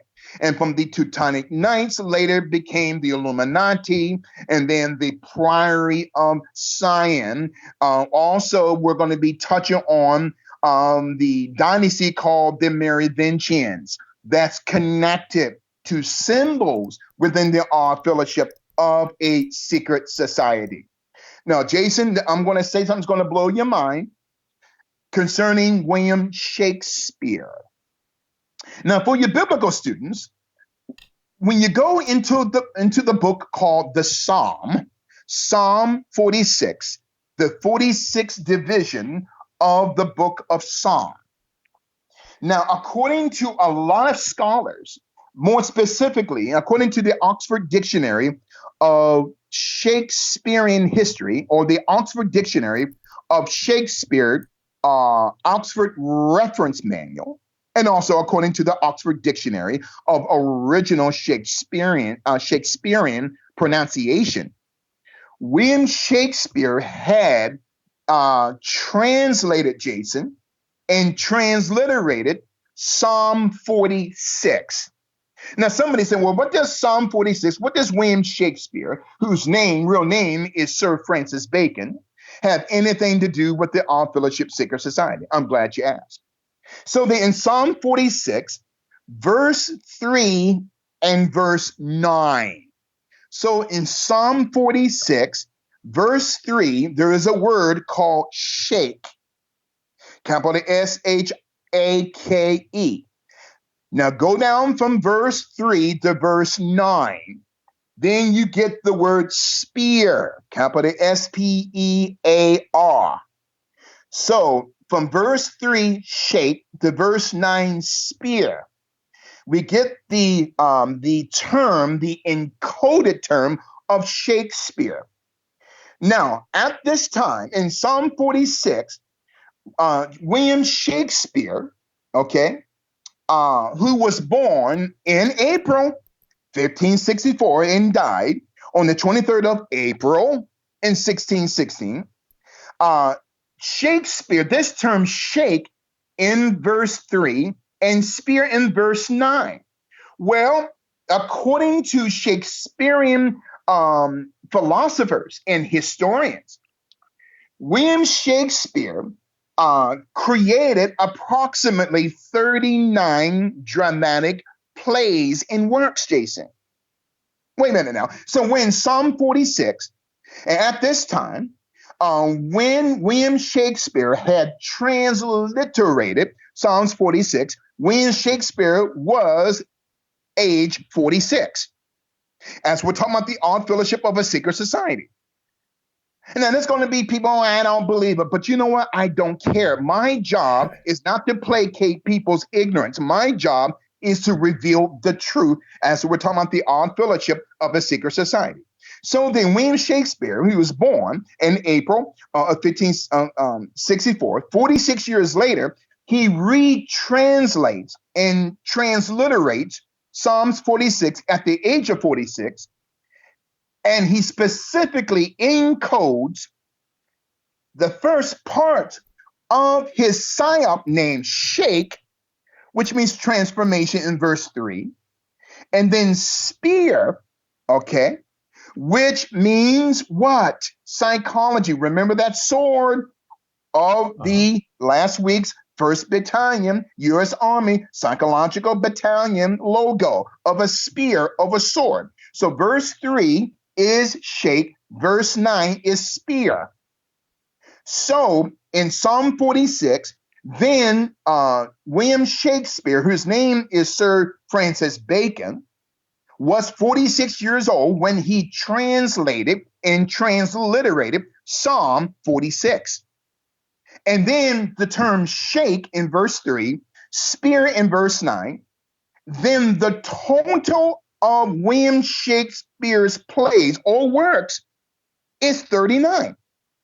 So according to the Oxford Dictionary of Shakespeare, the Oxford Dictionary of Shakespearean History, or the Oxford Dictionary of Shakespeare, Oxford reference, and also according to the Oxford Dictionary of Original Shakespearean Pronunciation, not only was this man 46 years old when he translated and transliterated the 46th division of Psalm, but in verse 3 and verse 9, which represents that number 39, not just 39 books of the Old Testament, but 39 dramatic works and plays that was written by the sire of Sir Francis Bacon, William Shakespeare. Wow. And Bishop, what about the significance of 93 to Aleister Crowley? 93 to Aleister Crowley. Now, notice that number 93. Now, anything God has in truth, stay right there, Jesus. I'm glad that you brought this up, because Kobe Bryant was a member of not just the Theosophical Secret Society, but the Thelema Secret Society. Because on the right-hand side, look at the insignia, okay? Almost representing not just the inverted logo of the Kobe Bryant Nike system. Yeah. But remember the Star Trek series, that logo, that system, okay? Yep. So then, Hollywood is not stupid, okay? When you look at the Thelema Secret Society insignia, not only does it point to the inverted manger that the Kobe Bryant Nike system created years ago, but also represents that Star Trek, okay, to track a certain mind of a certain individual. It all points to the Thelema Secret Society. Now, to your 93, anything that God has in truth, the devil has a counterfeit. Now, here's the truth here. Jesus Christ was on the cross from 9 a.m. to 3 p.m. Okay? So from 9 a.m. to 3 p.m., 9 times 3, Jason, equals 27 books of the New Testament. And you take the 9 and the 3 and switch them around backwards, you get 39 books of the Old Testament. Okay? Now, here comes the devil now. He takes what God has created in truth and righteousness and tries to invert it by adding his 93, okay, in order to for that number to be the code of what we call darkness. And that's a side note, Jason. You hit another powerful nerve with me as we're talking about the odd fellowship of a secret society. So Jesus Christ came 2,000 years ago, and this is what we call chaos theory, okay? Jesus Christ came 2,000 years ago as the light of the universe, as the light of the world, which is the order of light, and the presence of Jesus Christ, not only brought order into the world, but the order of Jesus Christ, his light, brought disorder, Jason, to the order of darkness. I don't know if you caught that. So then, that's chaos theory. So to understand 93 Thelema, we have to think like the deep state in order to defeat them, okay? So marching and destroying your own homes and communities is not the answer, Black folk. You have to sit down and to study your enemy. Now, our enemy is not white people, it's not brown people, it's not Black people. The enemy, Jason, is the spirit that's driving these people to do what they're doing. It's demons. That's the enemy. So that 93, okay, is an inversion trying to mimic and counter the life of Jesus on the cross from 9 a.m. to 3 p.m. 9 times 3, 27 books in the New Testament. Switch to 9 and the 3 and around 39 books of the Old Testament, okay? And so also look at the number 93, Jason. How many trimesters do we have? 3. First trimester of the first 3 months. Second, the next 3 months. In the third trimester, which makes up what? 9 months. There's your number 9 in front of the number 3. It represents the inversion of giving birth to a order of darkness through the 3 trimesters of hell. This is what the odd fellowship of a secret society is. This is the symbol. There are people that want to destroy people like me and you because myself, I am a threat. That's why my life was almost taken last year, Jason, because people don't want the truth, okay? Why? Because I'm a contract killer. I don't have a lot of friends, Jason, and I really don't care about that. My job is to complete the assignment as long as God allows me to breathe. My job is to cut the snake's head off and to force these devils into hell as fast as I can. This is the odd fellowship of a secret society. I'm glad that you brought up Thelema, okay? Look at the word then the word lema, L-E-M-A. That is a feminine term for the serpent, okay? This is inversion. So as Jesus Christ is the Messiah, now Satan has put himself up as a counterfeit Messiah. That's why Antifa is a counterfeit organization. Black Lives Matter is a counterfeit terrorist organization that must be destroyed, Jason. As we're talking about the odd fellowship of a secret society. Excellent point there, my friend. And we're almost done here. So the odd fellowship of a secret society. Now, this is interesting. Now, why would Bishop bring up William Shakespeare? Now, according to, there's a powerful book called The Early Modern Grotesque, capital Grotesque, The Early Modern Grotesque, okay, English sources and documents from 1500 to 1700. Okay, the Early Modern Grotesque, English sources and documents, 1500 to 1700, page 127. It says that William Shakespeare, his code name is called Oddfellow. Wow.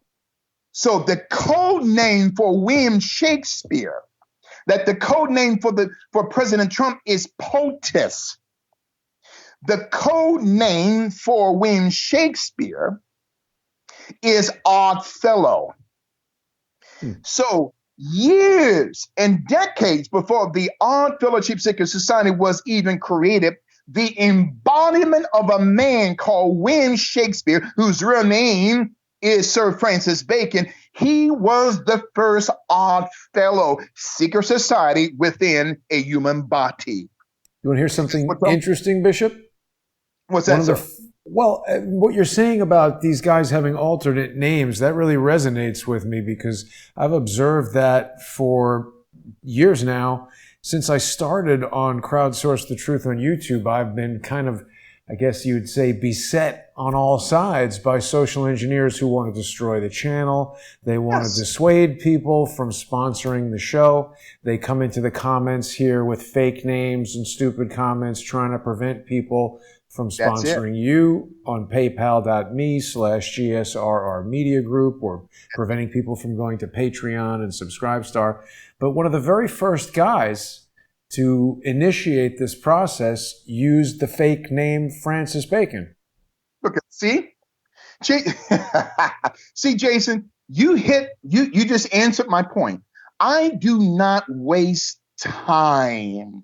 Okay, I do not waste time listening to ignorant people who want to know who you are, who I am, by saying anti-Semitic remarks, okay, or racial remarks against you and I. What they want, Jason, this is a demonic tactic. The enemy, okay, through what we call the Gestalt theory, wants to distract you from your assignment. And as a side note, Jason, there is a term, a German term called Zugwag. Allow me to spell it. Capital Zugzwang. Okay. Zugwag is a Germanic term. It's also a chess term, my friend, signifying, describing the obligation to make a move despite the fact that any move, Jason, will weaken one's position. In other words, it's an indication that play has moved into the end game. See, we're not playing checkers, my friend. This is chess. There are people that want to destroy you and I because they don't want the truth. Now, on my radio show, I don't pay attention to people. I block them because I don't waste energy. I don't allow myself, okay, to be distracted by demons who want to take away the message at hand, my friend, so that the people who are listening, who need to listen to the truth, won't be able to receive that. And that's why I always tell radio hosts and podcast hosts, don't bring these people up, because it is a distraction.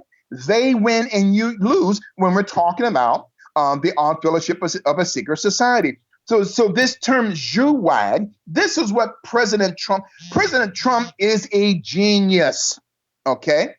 He's playing chess. These devils are playing checkers. And President Trump, the genius of President Trump, is allowing his enemies to think that they're playing chess, but in actuality, they're playing checkers. This is the odd fellowship of a secret society. President Trump is not a part of the deep state. President Trump is not a part of the boys club. That's why he knows these devils, Jason. That's why he is the odd man out, but he is God's choice. Okay, and again, Jason, I'm telling you, I'm almost, I got to get into this before we close out today. So it says here, okay, in the early modern Grostic English sources and documents book, right, from 1500 to 1700, page 127, that the Shakespearean code is odd fellow, which means odd behavior, okay? And it also talks about Mr. William Shakespeare's comedies, histories, and tragedies. Page 209, Jason, introduction, section 1, 93 to 101. This is one of these $200 books, Bishop. Is that something? No, it was a book talking about keeping up with the Kardashians. It's $2.50.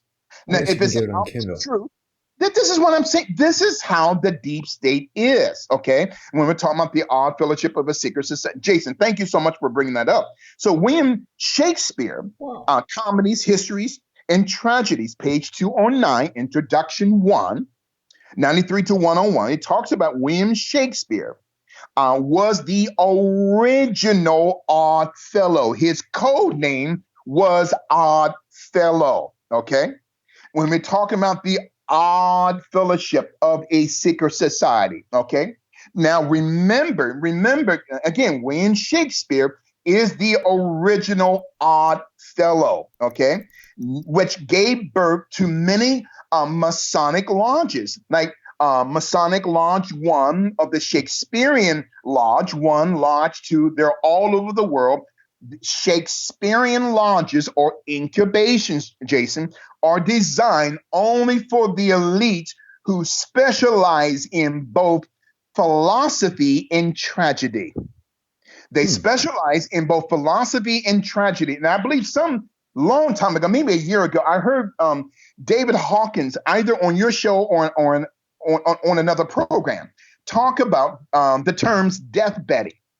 That these devils bet on the time that the plane was going to crash, or the time that the helicopter Sikorsky 76B is going to crash. These people are a part of the Shakespearean secret lodges, where they specialize in philosophy and tragedy. Now, later on, we talked about this, the Merovingian dynasty, okay? The Merovingian dynasty, okay, coming through, being manifested, not just through the Knights Templar, okay, not just through the Teutonic Knights, but also the Order of Assassins, Jason. And here it comes, the order of what we call the Illuminati. I want everyone to take notes right now. Please take notes. You're going to, and to all of your listeners, I guarantee you, every one of my teachings, you're going to have to go back and listen to it and watch it 2, 3, 4, 5 times. Now, the term Illuminati, this is where we get the Latin word phosphorus. Everyone write it down. Capital PHOSPHORUS.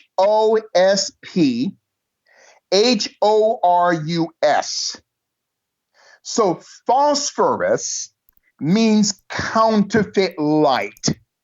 So the term phosphorus, this is where we get the term phosphoric acid. That's it's a chemical, isn't it? Phosphorus?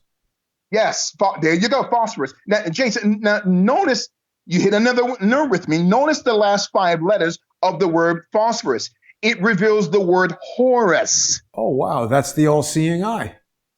The all-seeing eye, also which we call the encyclopedia, the third eye. Can I tell you something else interesting about phosphorus, Bishop? Yes, sir. So the old-style TVs that we grew up with before they had thin panels, it was a vacuum tube with the front coated in phosphorus, and electrons would hit the phosphorus and cause it to light up, illuminating it and creating the image.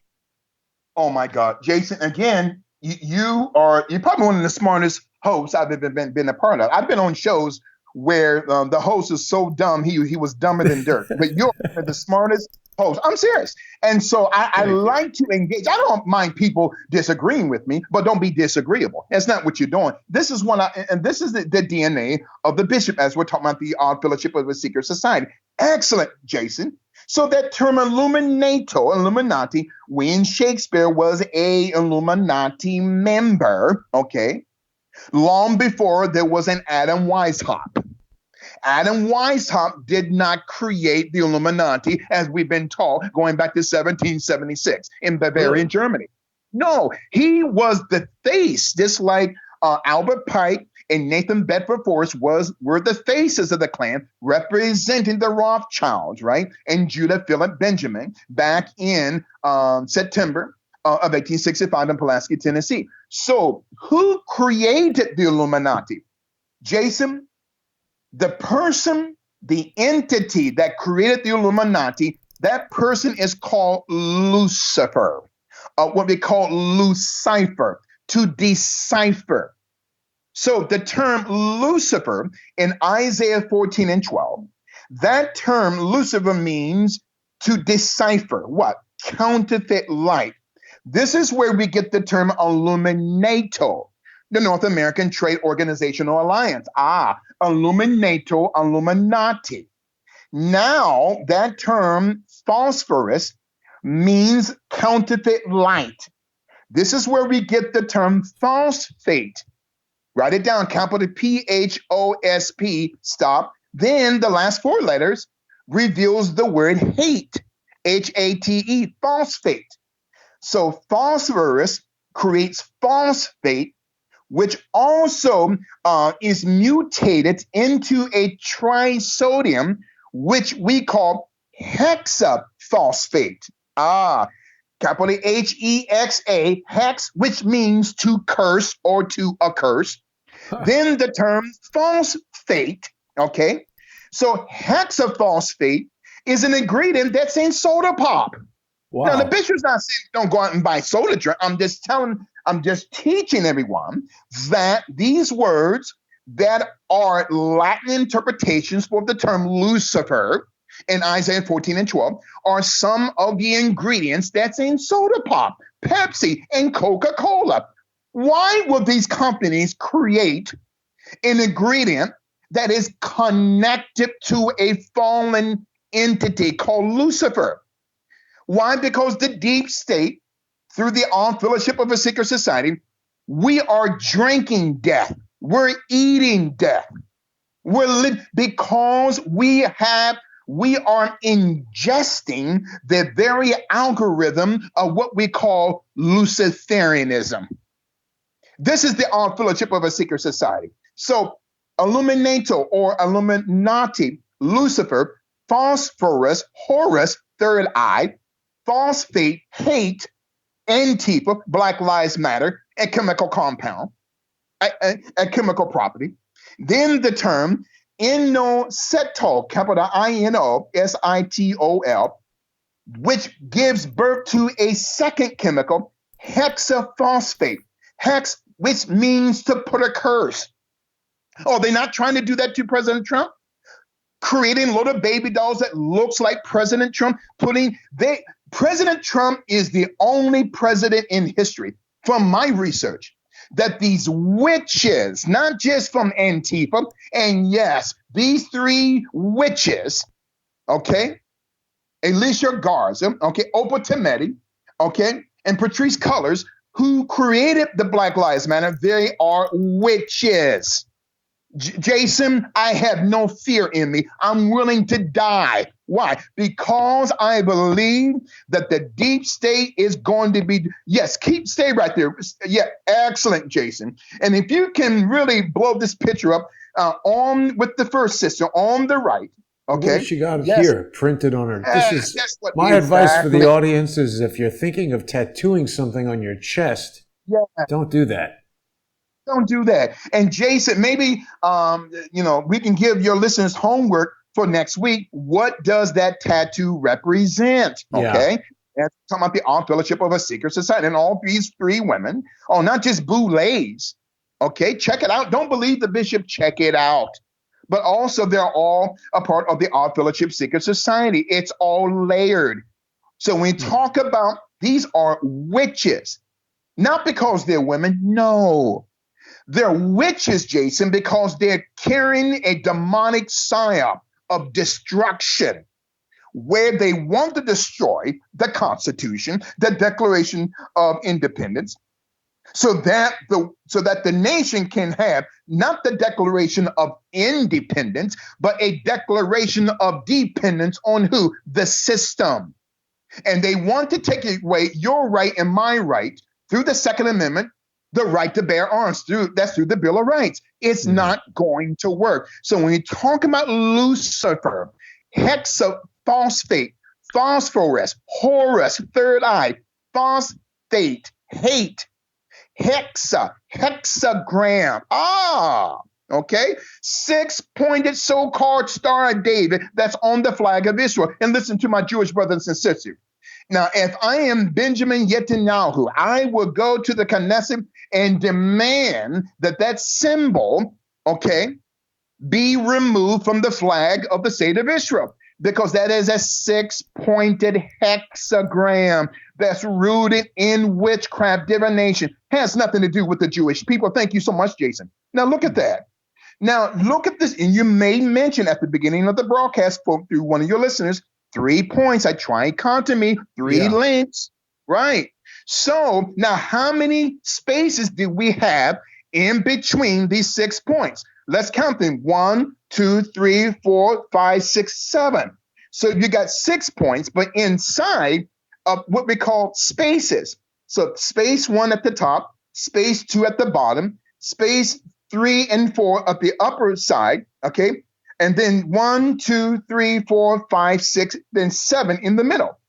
So you got 6 points outside and then 7 spaces inside at the top, the bottom, both sides, and then in the middle.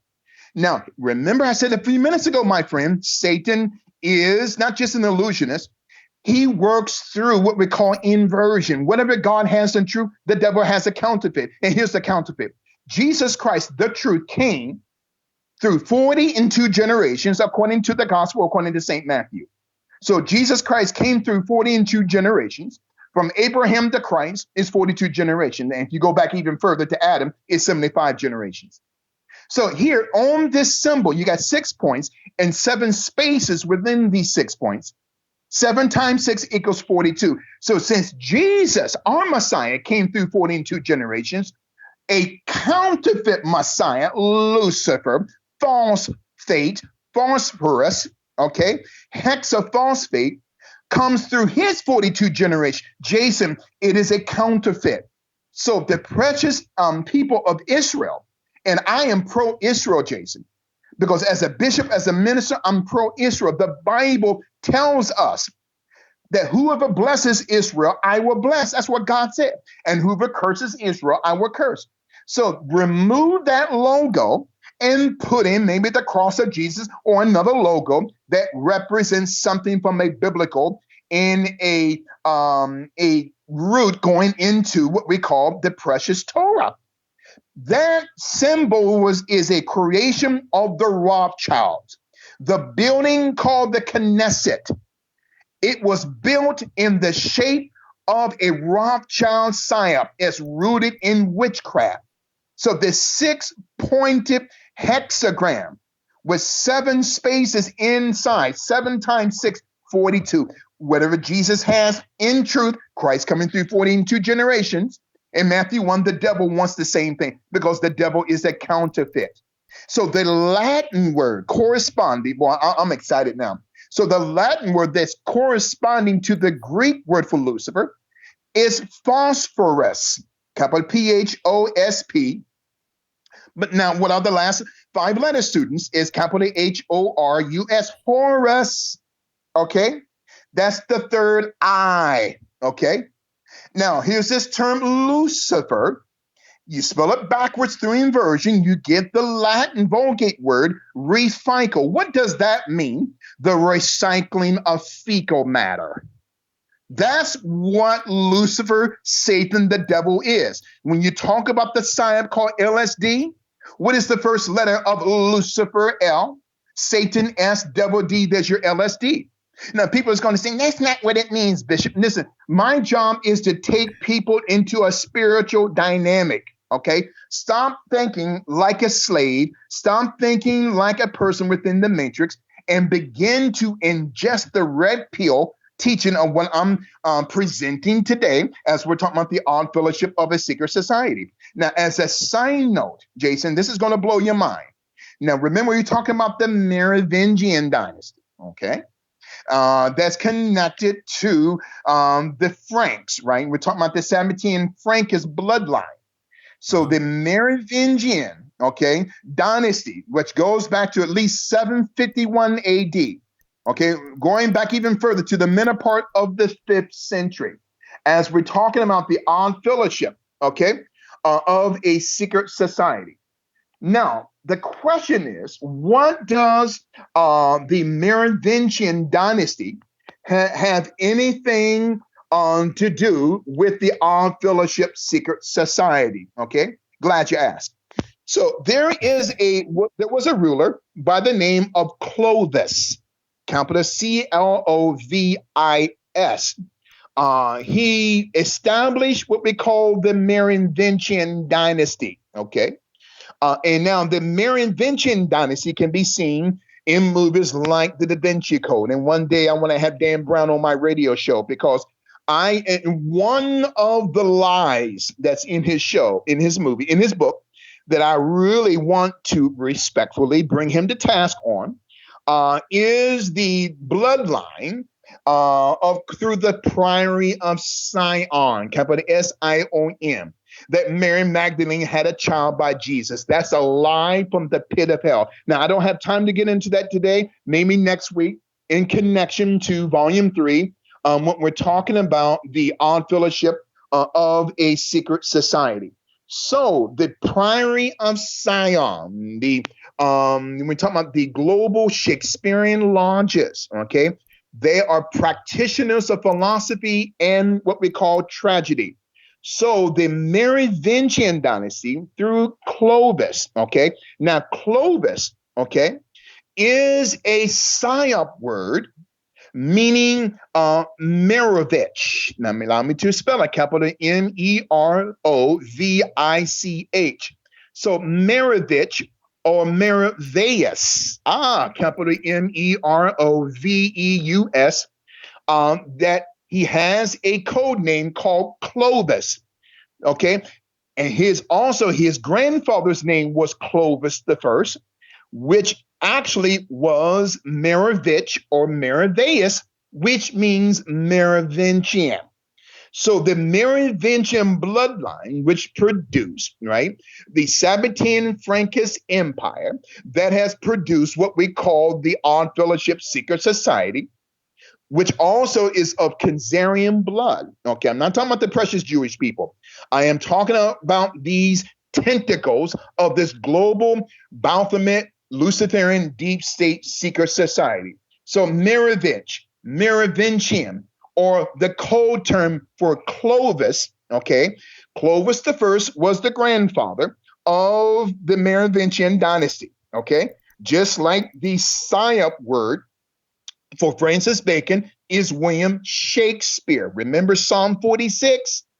And when Shakespeare was age 46, when he translated and transliterated the 46th division of Psalm. Verse 3, shake. Verse 9, spear in the King James Version. Okay, 3. And why did he put shake in verse 3 and put spear in verse 9? Shake means transformation. And spear means what? That which is psychological. Remember that spear from last week, going back to the logo of the U.S. Army 1st Battalion logo of not just the head of the horse, but the spear or the sword. 3 and 9. Well, the number of plays and works that William Shakespeare created was 39. It's not by accident. And take the number 39, Jason, and switch them around. What number 93. Do you get? Yeah. 93. Being a secret society. So as we're talking about the odd fellowship of a secret society, we go back to that double cross again. Oh my God, Jason, and I'm almost done. That double cross represents not just the 2016 political campaign logo of Hillary Clinton, because Hillary Clinton's not stupid. Also, you take that double cross and lay it on its side. It is shaped like the letter H, okay? So then when we talk about H, so you got A, B, C, D, E, F, G, H. So the 8th letter of what we call the English alphabet in the Western Hemisphere. 8 is a number of not just a new beginning, but it is a DNA strand. This is how these devils think, Jason. They think 50, 100 steps ahead, while we're thinking 3 steps. Okay, as we're talking about the odd fellowship of a secret society, excellent, the double cross system. Right, that's what I wanted to bring to your attention, Bishop, is that David Hawkins has recently been talking about this British, like World War II spy master named J.C. Masterman, who developed this system of turning, Germans over to the British as double agents, and he developed this double cross system. Look, Jason, again, when you look at the British flag, okay, and you look at how many points the British flag has, okay, 1, 2, 3, 4, 5, 6, and then 7 and more, almost like the so-called Star of David. Now, when I said so-called Star of David on the flag of the precious people of the state of Israel, the Star of David is not a 6-pointed hexagram. Now look at the British flag there. So you got 1, 2, 3, 4 points of a cross, 5 in the middle. Then you got 5, 6, 7, 8, 9. Okay, 4 corners 9. Okay, so that number 9, there's that number 9 again, Jason.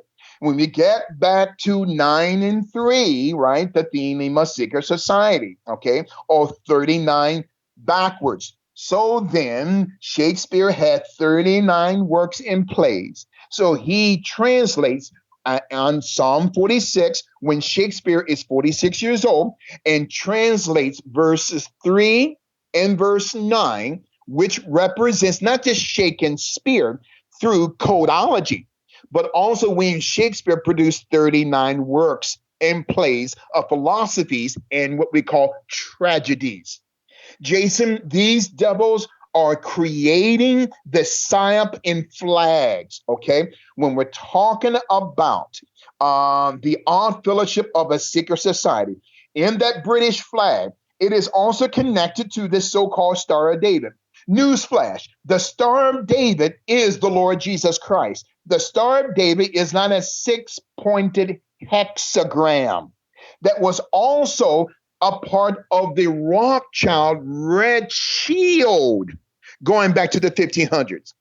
It is these people, I'm not talking about Jewish people, I'm talking about Khazarian devils who practice what we call not just telekinesis, but they also practice, Jason, omnikinesis, which we call money magic.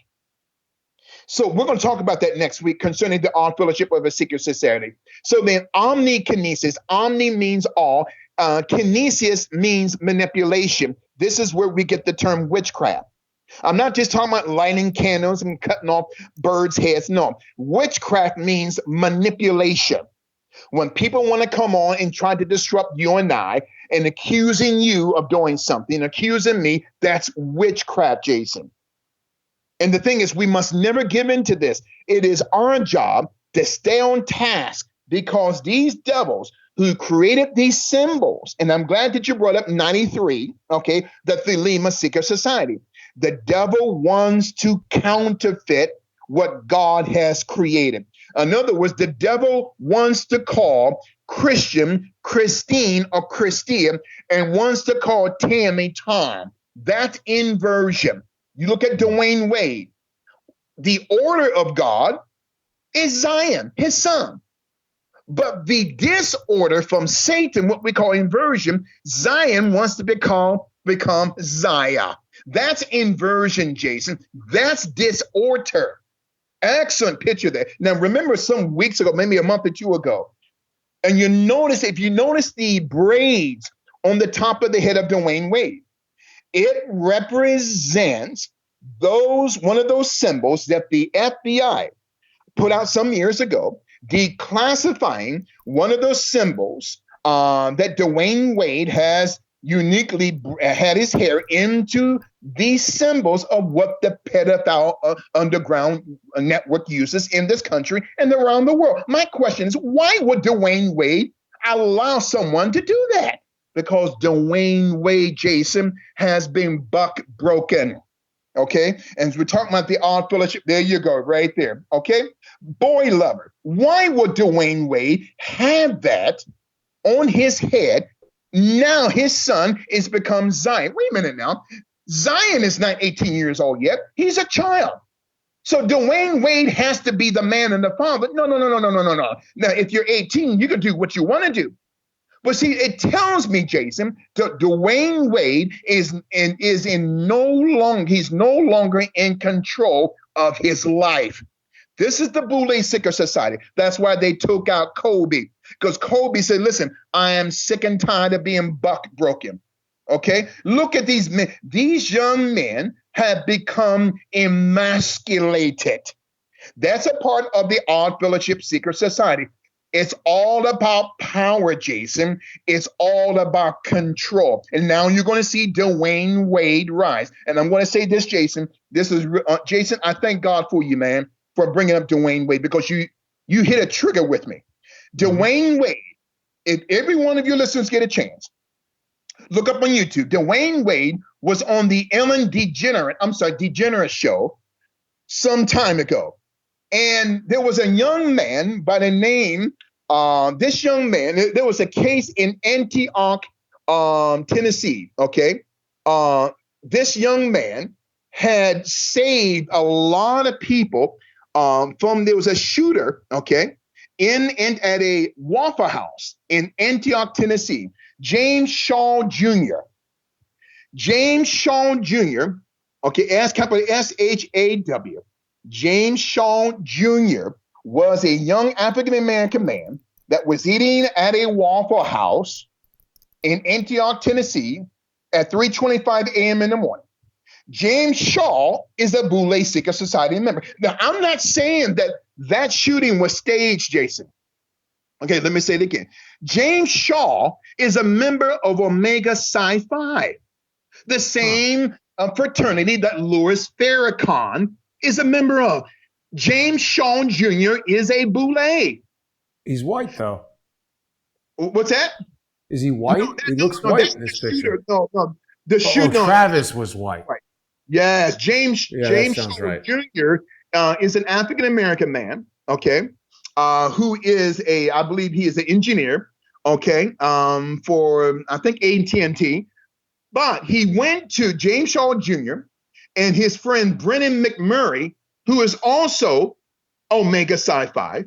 The both Boules decided to go to another Waffle House where they'd never been to before in Antioch, Tennessee at 3:25 a.m. in the morning. I'm not saying anything's wrong with that.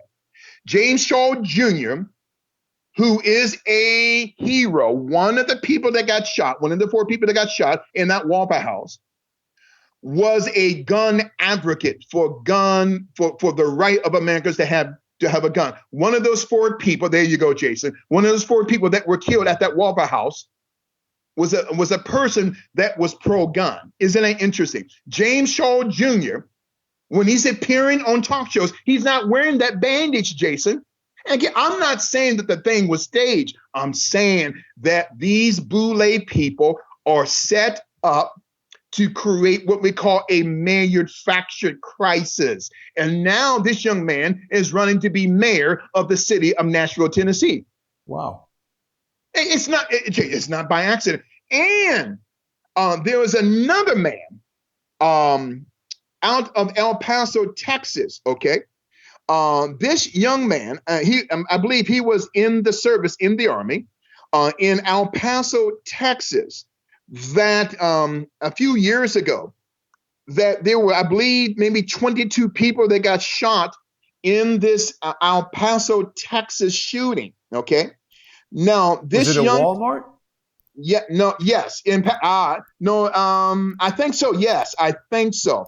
Going back to 2019, yeah. Glendon Oakley knew James Shaw Jr. Oh, wow. Because they're in the same mass shooter club. Yes, they're in the same fraternity. Omega Psi Phi. Wait a minute now. So we got James Shaw Jr., a hero.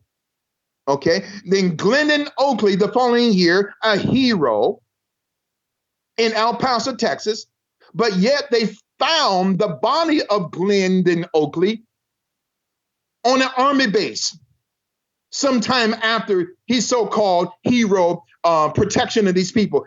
Wait a minute. I don't understand. He ends up dead, Glendon Oakley, under mysterious circumstances because James Shaw Jr., Omega Psi Phi, okay, and at that Antioch, Tennessee Waffle House, and then Glendon Oakley, a military brother, a patriot, okay, a native of Killeen, Texas, but in the U.S. military, was a hero. They both come from the same secret society, Omega Psi Phi. But Glendon Oakley ends up dead on an army base in his bed. It's very weird. No autopsy was done. See, Jason, when we talk about George Floyd, when we talk about the odd fellowship of a secret society, and now getting back to Dwayne Wade gave James Shaw Jr. on the Ellen DeGeneres show a check for $20,000. Wow. Jason, I'm going to say something here. Jason, I'm going to say this is what Bishop is saying. This is not what Jason is saying. This is what Bishop is saying as we are going to wrap up when we're talking about the odd fellowship of a secret society. Very I well believe, done, Jason, that these are stage events, okay? These are just like God rest the soul of George Floyd. Yes, George Floyd is dead, but it was a stage manufactured event. And you notice this Asian guy there. His sister was married to Derek Chauvin. Yep. This Asian, that's right. His sister was married to Derek Chauvin. She just filed for divorce. Well, she So, was also married to a previous guy, a Laotian guy, who is seen throwing a gang symbol, like giving a kind of a peace sign to the side. yes. And he married her when she was really young, which caused me to wonder, like, is there some like Laotian gang that we don't know about that's like sending women to the United States? I don't know much about it. Somebody just sent me an image of it yesterday. We got to look into it some more. But the first wife Yes. I didn't know of that. That's an excellent point, Jason. Again, yeah, these are manufactured events, whether it is with George Floyd in Minneapolis, God rest his soul, or with James Shaw Jr., okay, in that 2018 shooting in Antioch, Tennessee, okay, where he's the hero of the day. And then a year later, his friend in the same fraternity through the Omega Psi Phi fraternity, which is one of the 9 Black Greek letter secret societies that's under the umbrella, Jason, of the Natural and Pan-Hellenic Greek letter secret society under Sigma Pi Phi, of what you and I call the Boule. And that's Glendon Oakley, a native of Killeen, Texas, a friend of James Shaw Jr., a member also of Omega Psi Phi. Now, there's going to be black folk. I don't believe that, Bishop, you're on Uncle Tom. I don't care what people call me. My job is to reveal the truth, Jason. And this Glendon Oakley ended up dead in his bed on an army base. Was he in the army? Yes, he was in the army. He was in the military. Okay. And so they found him dead under mysterious circumstances. And to this day, we don't know how Glendon Oakley died. Okay. When Wow, we're talking they about really dropped that, huh? yeah, and maybe he was going to expose this whole event as they say. And I'm not saying God rest the souls of the people that got murdered. These are false flag events. They're manufactured in order to solicit an emotional response, not just from black people, but from people whose cells have been compromised because of trauma. And you and I talked about that. This is problem, reaction, solution, which they're going to reach out to the deep state. We need a solution. And the deep state said, okay, here it is. We've had this solution long before we even created the crisis. Okay. And then Dwayne Wade gives this man, James Shaw Jr., a $20,000 check, and he's running to be mayor of Nashville. It's very Jason, strange. It's strange when we're talking about the All Fellowship of a Secret Society. And in my conclusion, okay, now remember when we talk about that phosphate, we talked about phosphorus, phosphate, okay? These are chemicals that are not just found in food, but certain soft drinks, okay? These are multiple interpretations of the term Lucifer. Yes, you're drinking Lucifer, people, okay?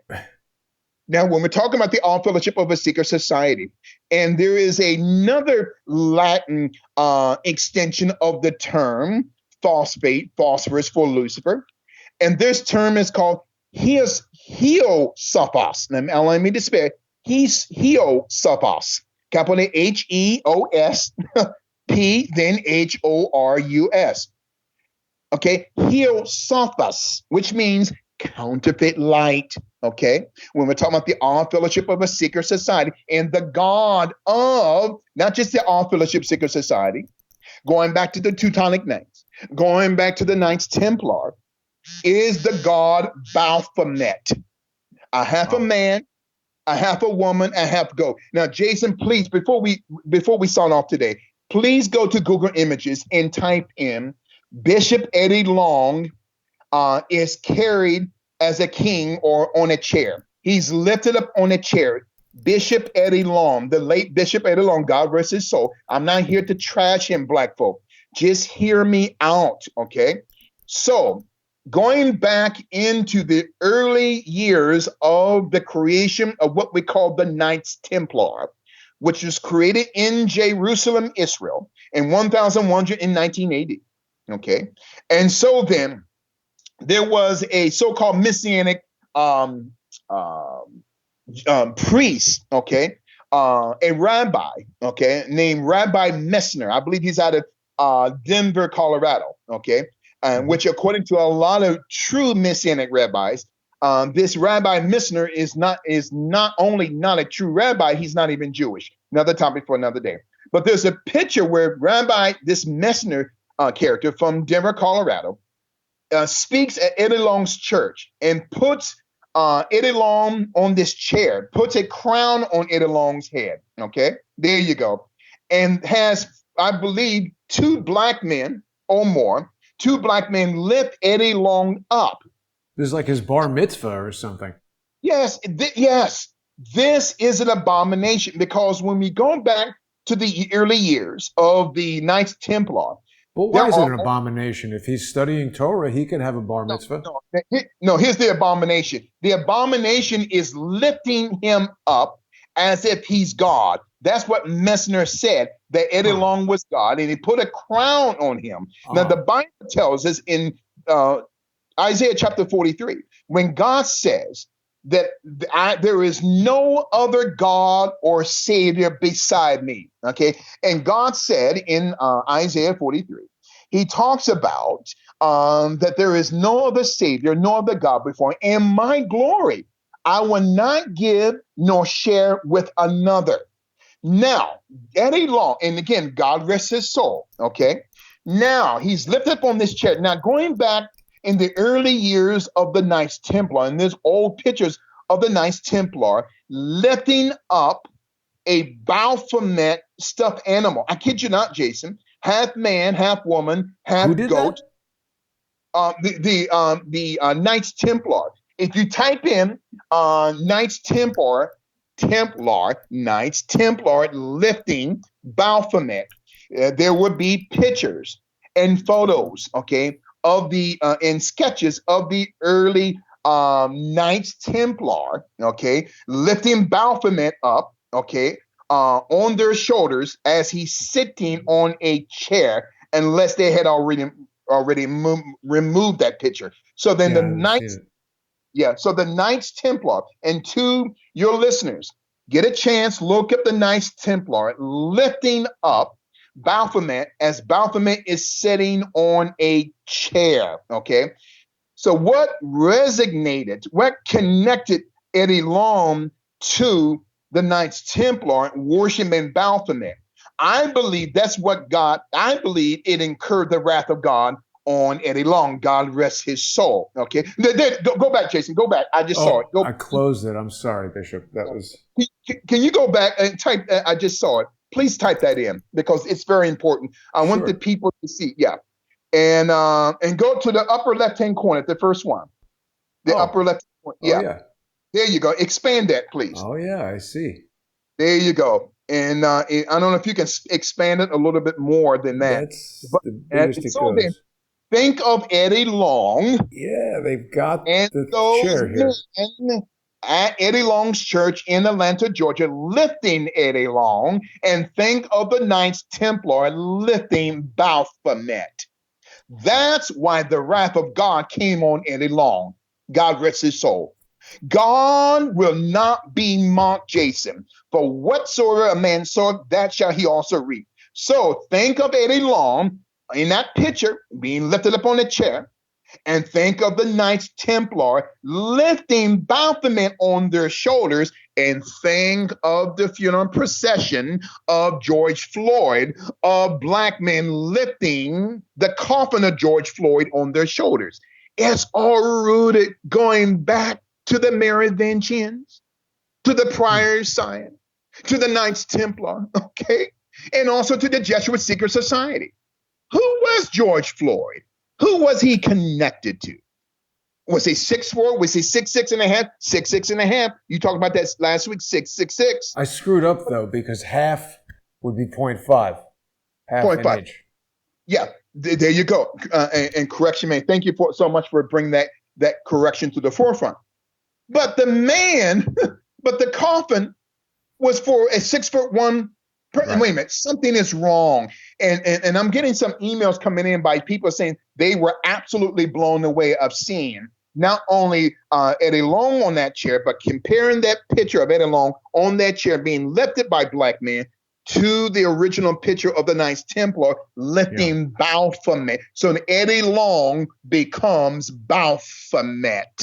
Now, Bishop, And we've oh, created like a super extended edition today. We're going almost 3 hours, but there's some important things I wanted to bring to your attention before we close, if I may. yeah, yes, go So right ahead. you told us today how the Knights Templar were guarding the Vatican's, I guess, The money supply and also the money. political structure of the Right. Vatican. Yes, sir. So they're almost like the police for the Vatican, right?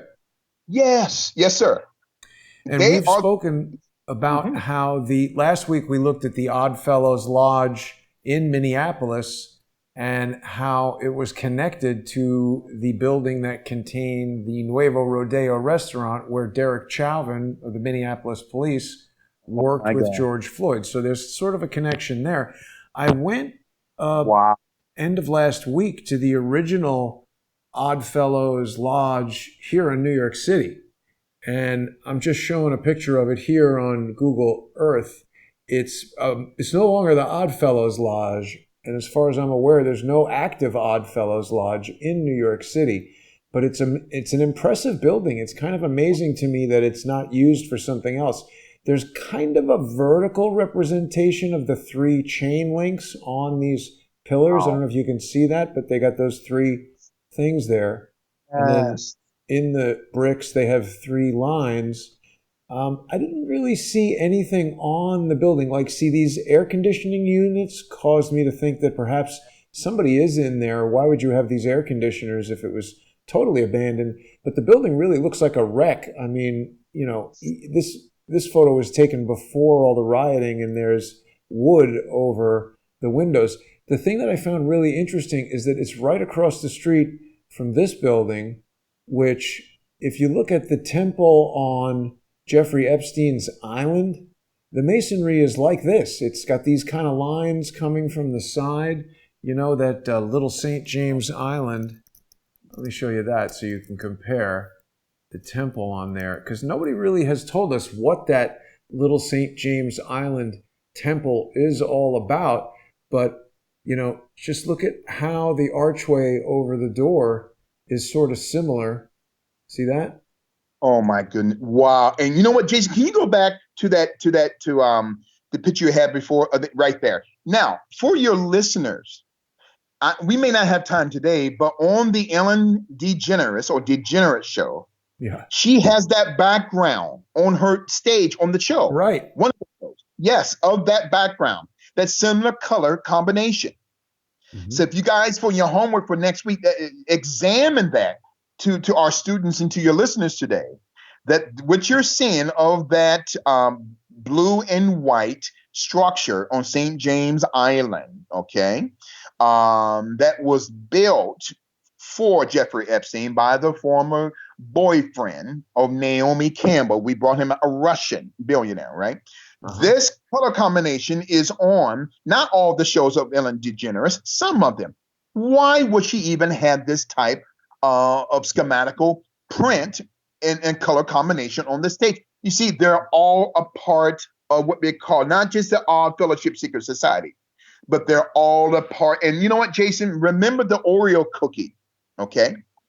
I don't know if you still got that symbol of the double cross on the Oreo cookie. Now, on the Oreo cookie, which the Nabisco company has been making for decades, it has not only the cross of Lorraine. If you can go back to that cookie real quick, Jason, if you still Sure. have, Bring it if up. you can go back and for that for your listeners, this is the Odd Fellowship of a Secret Society, and we're done here today. Man, my God! And so then, if you can expand, there you go. If you can expand that. Now, notice a little, these little crosses around the cookie. These represent what we call miniature Knights of Malta crosses. The Knights of Malta, okay, which predate the Knights Templar. So the Knights of Malta were created in 1070 AD. Okay. Now, the question is, why did the Knights of Malta, why was the Knights of Malta created? They were created as a precursor for the coming Knights Templar. And the Knights Templar were created as a precursor for the coming Teutonic Knights system, which the Third Reich had worship. They used to have these parades in Nuremberg, right? Talking about the Third Reich. Before, and probably year 1 and 2 of World War II, where they used to have these massive parades, okay, in Berlin, in Hamburg, okay, in Nuremberg. And they would have many of the SS Watermen dressed up with the robes showing the symbols of the Knights of Malta. Guess who was a member of the Knights of Malta? The late Nelson Mandela. Whoa. Nelson Mandela was a member of not only the Knights Malta, but he was a member of the South African chapter of the Priory of Sion, capital S-I-O-N. Wait a minute now. Nelson Mandela is a man of color. Only people who are in the bloodline that they teach goes back to Mary Magdalene can be a part of the Priory of Sion. So the late Nelson Mandela, and I want to say something that Black folk may not like, Nelson Mandela was a killer. Nelson Mandela was a communist and a socialist who was back with Rothschild, okay, and Oppenheimer money, okay, and the Oppenheimers ran those diamond mines for decades, okay, using black labor. Another topic for another day. So Nelson Mandela, I'm sorry to you, and I know Nelson Mandela was a killer. And he created the military arm of the National African Congress called the Spear of the Nation. Now, remember at the beginning, and I'm done, that you showed the seal of St. Michael. In his right hand was the spear of the nation, and his left hand was a cane, which didn't belong to the upper angel. It belonged to the lower angel that they painted as a black man on the ground, which means the psychology of not just Black America, but the Black diaspora is so crippled because of self-victimhood and system. Yes, here you go. Jason, you're a great host. So then that right in the right hand of the angel that looks white is a sword, which represents the psychological operations of the deep state. Remember last week, the First Army Battalion logo having that sword with the head of the horse, right? And the twisted knot, which also represents the foundation of the Central Intelligence Agency. And the left hand of this angel has a cane, which doesn't belong to that angel. It belongs to the person on the ground through whom the foot of this upper angel is on its head, George Floyd. Now, Bishop, there's just a few more things I want to share with you that I think are going to continue to blow your mind. Woo! Because I did walk all around this abandoned Oddfellows Lodge here on Grand Street in New York. And I mean, it's interesting when you go to these places because you notice things that you don't notice on Google Earth. Like this building right across the street from it. These two buildings really stand out from the other architecture in the area. These are from, 18 whatever. And the other buildings were all built much more recently. But as I walked down the street here, I noticed that this building is the old police department. It doesn't even say police precinct. Up here, can't really see it from this angle, but it says police department.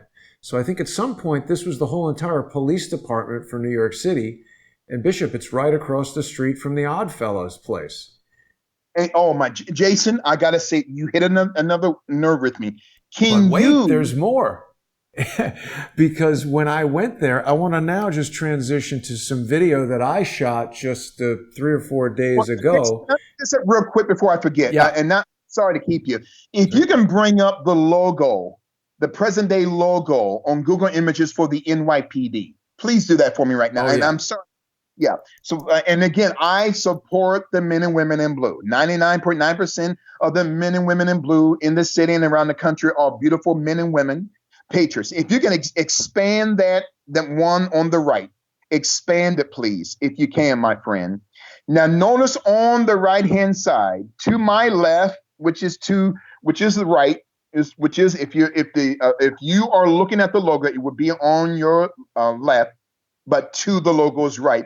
It has what we call in during the time of slavery, and please don't take offense, white people or black people.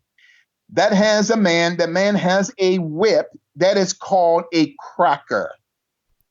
So in Black America, in the Black community, this demonic psyop of Black folk looking at white people, thinking white people is their enemy. One of the nicknames for white people is called a cracker. Has nothing to do with a saltine cracker.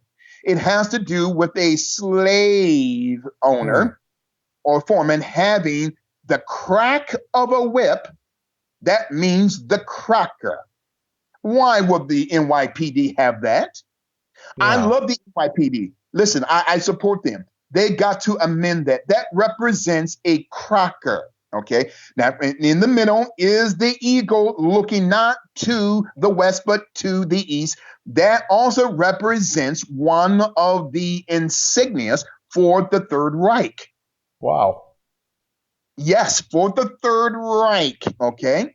And then, of course, to our right-hand side, which is to the left of the logo, is an Indian, okay?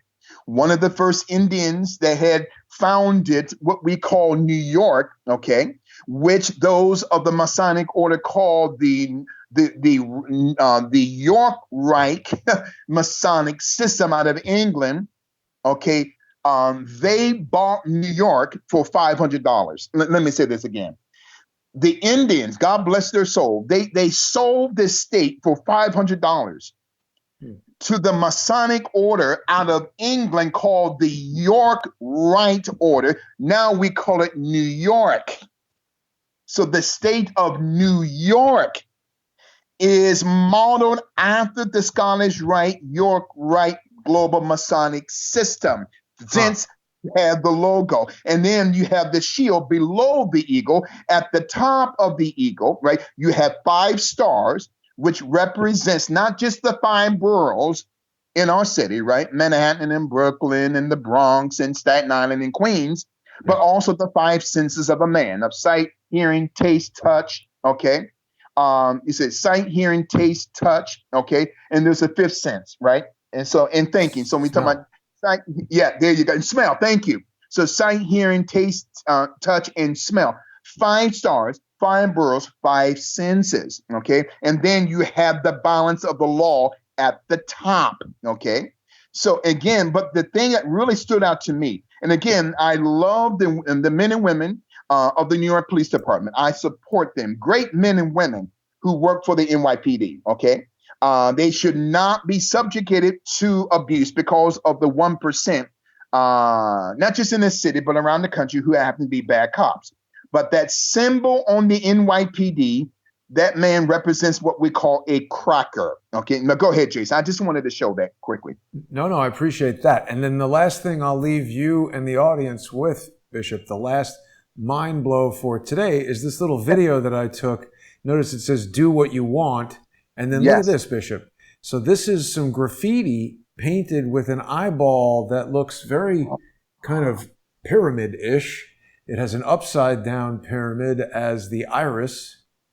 And it's got these like lines, like tears coming down. And it's just very reminiscent of so many of the eyes of Horus that we've seen associated with the Oddfellows, the Illuminati, all these other things. And then if you look, it's looking right at the Oddfellows building, the place where it's painted. So I don't think that's a coincidence. I think somebody who knew what they wanted to represent put that there. And, just as we've been talking about how social engineers take on false names and they, present things as something other than what they are, just during today's show, Bishop, I began to realize if you created a secret society and then it came under scrutiny by whatever law enforcement, England made that rule about secret societies or whatever, if everybody started to think that the Masons were bad guys, wouldn't you make something with a different name and try and convince people it's something else? Like when R.J. Reynolds got in all kinds of trouble for cigarettes being deadly, they changed the name of the company to something filled with colors and sounds like something totally different that I can't even remember. And if you saw it, you might not realize it's R.J. Reynolds. So they just changed the name. Exactly. And they change just like the three links, right? Of the All Fellowship Secret Society. They'll tell you it represents love and friendship, and it doesn't. But that's the front. If they would tell you who they really are, you would never join that organization. At least not any sane person would join that organization. So it talks about those people being master masons, right? Upper master masons of the Royal Arch, and we talk about. What we're talking about, even in the American sports and entertainment complex, when we talk about a baseball field, there is a Masonic ritual, esoteric, schematical blueprint of what we call a baseball field, which is rooted within the Masonic order of a compass in a square. Jason, nothing is by accident. And do you know where the Oddfellows Lodge in Tennessee is, Bishop? What's that? Do you know where the Oddfellows Lodge in Tennessee, closest to the assassination site at the Lorraine Motel? According to Google, it's at 3707 Macon Road. Now, is that Macon Road? Is it Mason Road? Is it 3707? It is. Wow. And again, Jason, nothing is by accident. And when I say something else, people may or may not understand what I'm about to say, but that number 37, see, anything God has in truth, the devil has a counterfeit. So that number 37, the first two numbers, represent the number of recorded miracles that Jesus did in the Gospels. He did more than 37, but only 37 are recorded. So what darkness will do, they will counterfeit that in the form of an address. And Jason, oh my God. And you show that hand there with the heart, right? That's one of the symbols, right, of the pedophilia underground network. That's also one of the symbols of the Odd Fellowship Secret Society. Now, remember last week, we talked, there you go, that hand with the heart. Now, remember last week, there is an organization called Little Kids, right? Right. Capital KIDZ, that Adam Shifty Schiff is a board member, okay? And they specialize in pediatric massaging.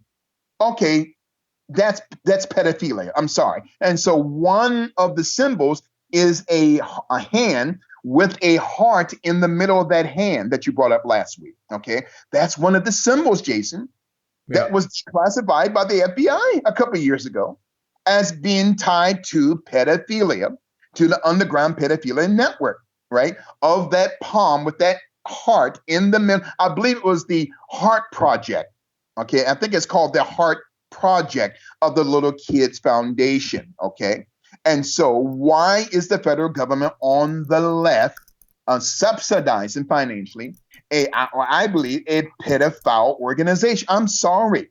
Okay. Now, the person, they may not be raping children. Heart Touch Project. What's it called, Jason? The Heart Touch Project. But I mean, look at that. Look at that symbol. It's got the swirl in there.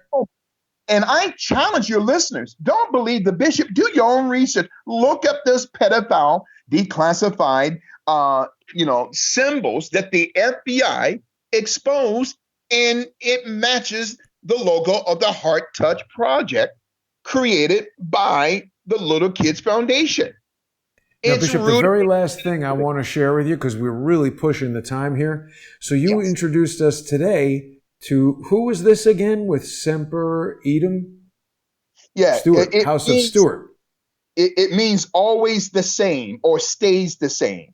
It means always the same or stays the same.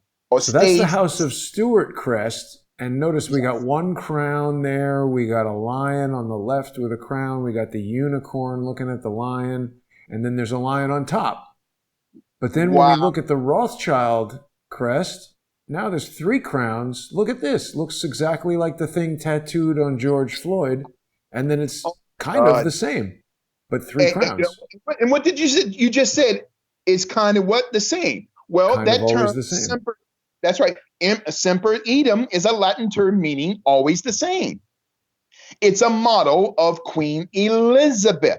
Now, Jason, oh my God, it models the crescent Baphomet hexagram logo of the Rothschilds, or red shield, right? That's not the real name. That's just a psyop hiding the word or the term Bauer. But that semper idem means always the same, okay?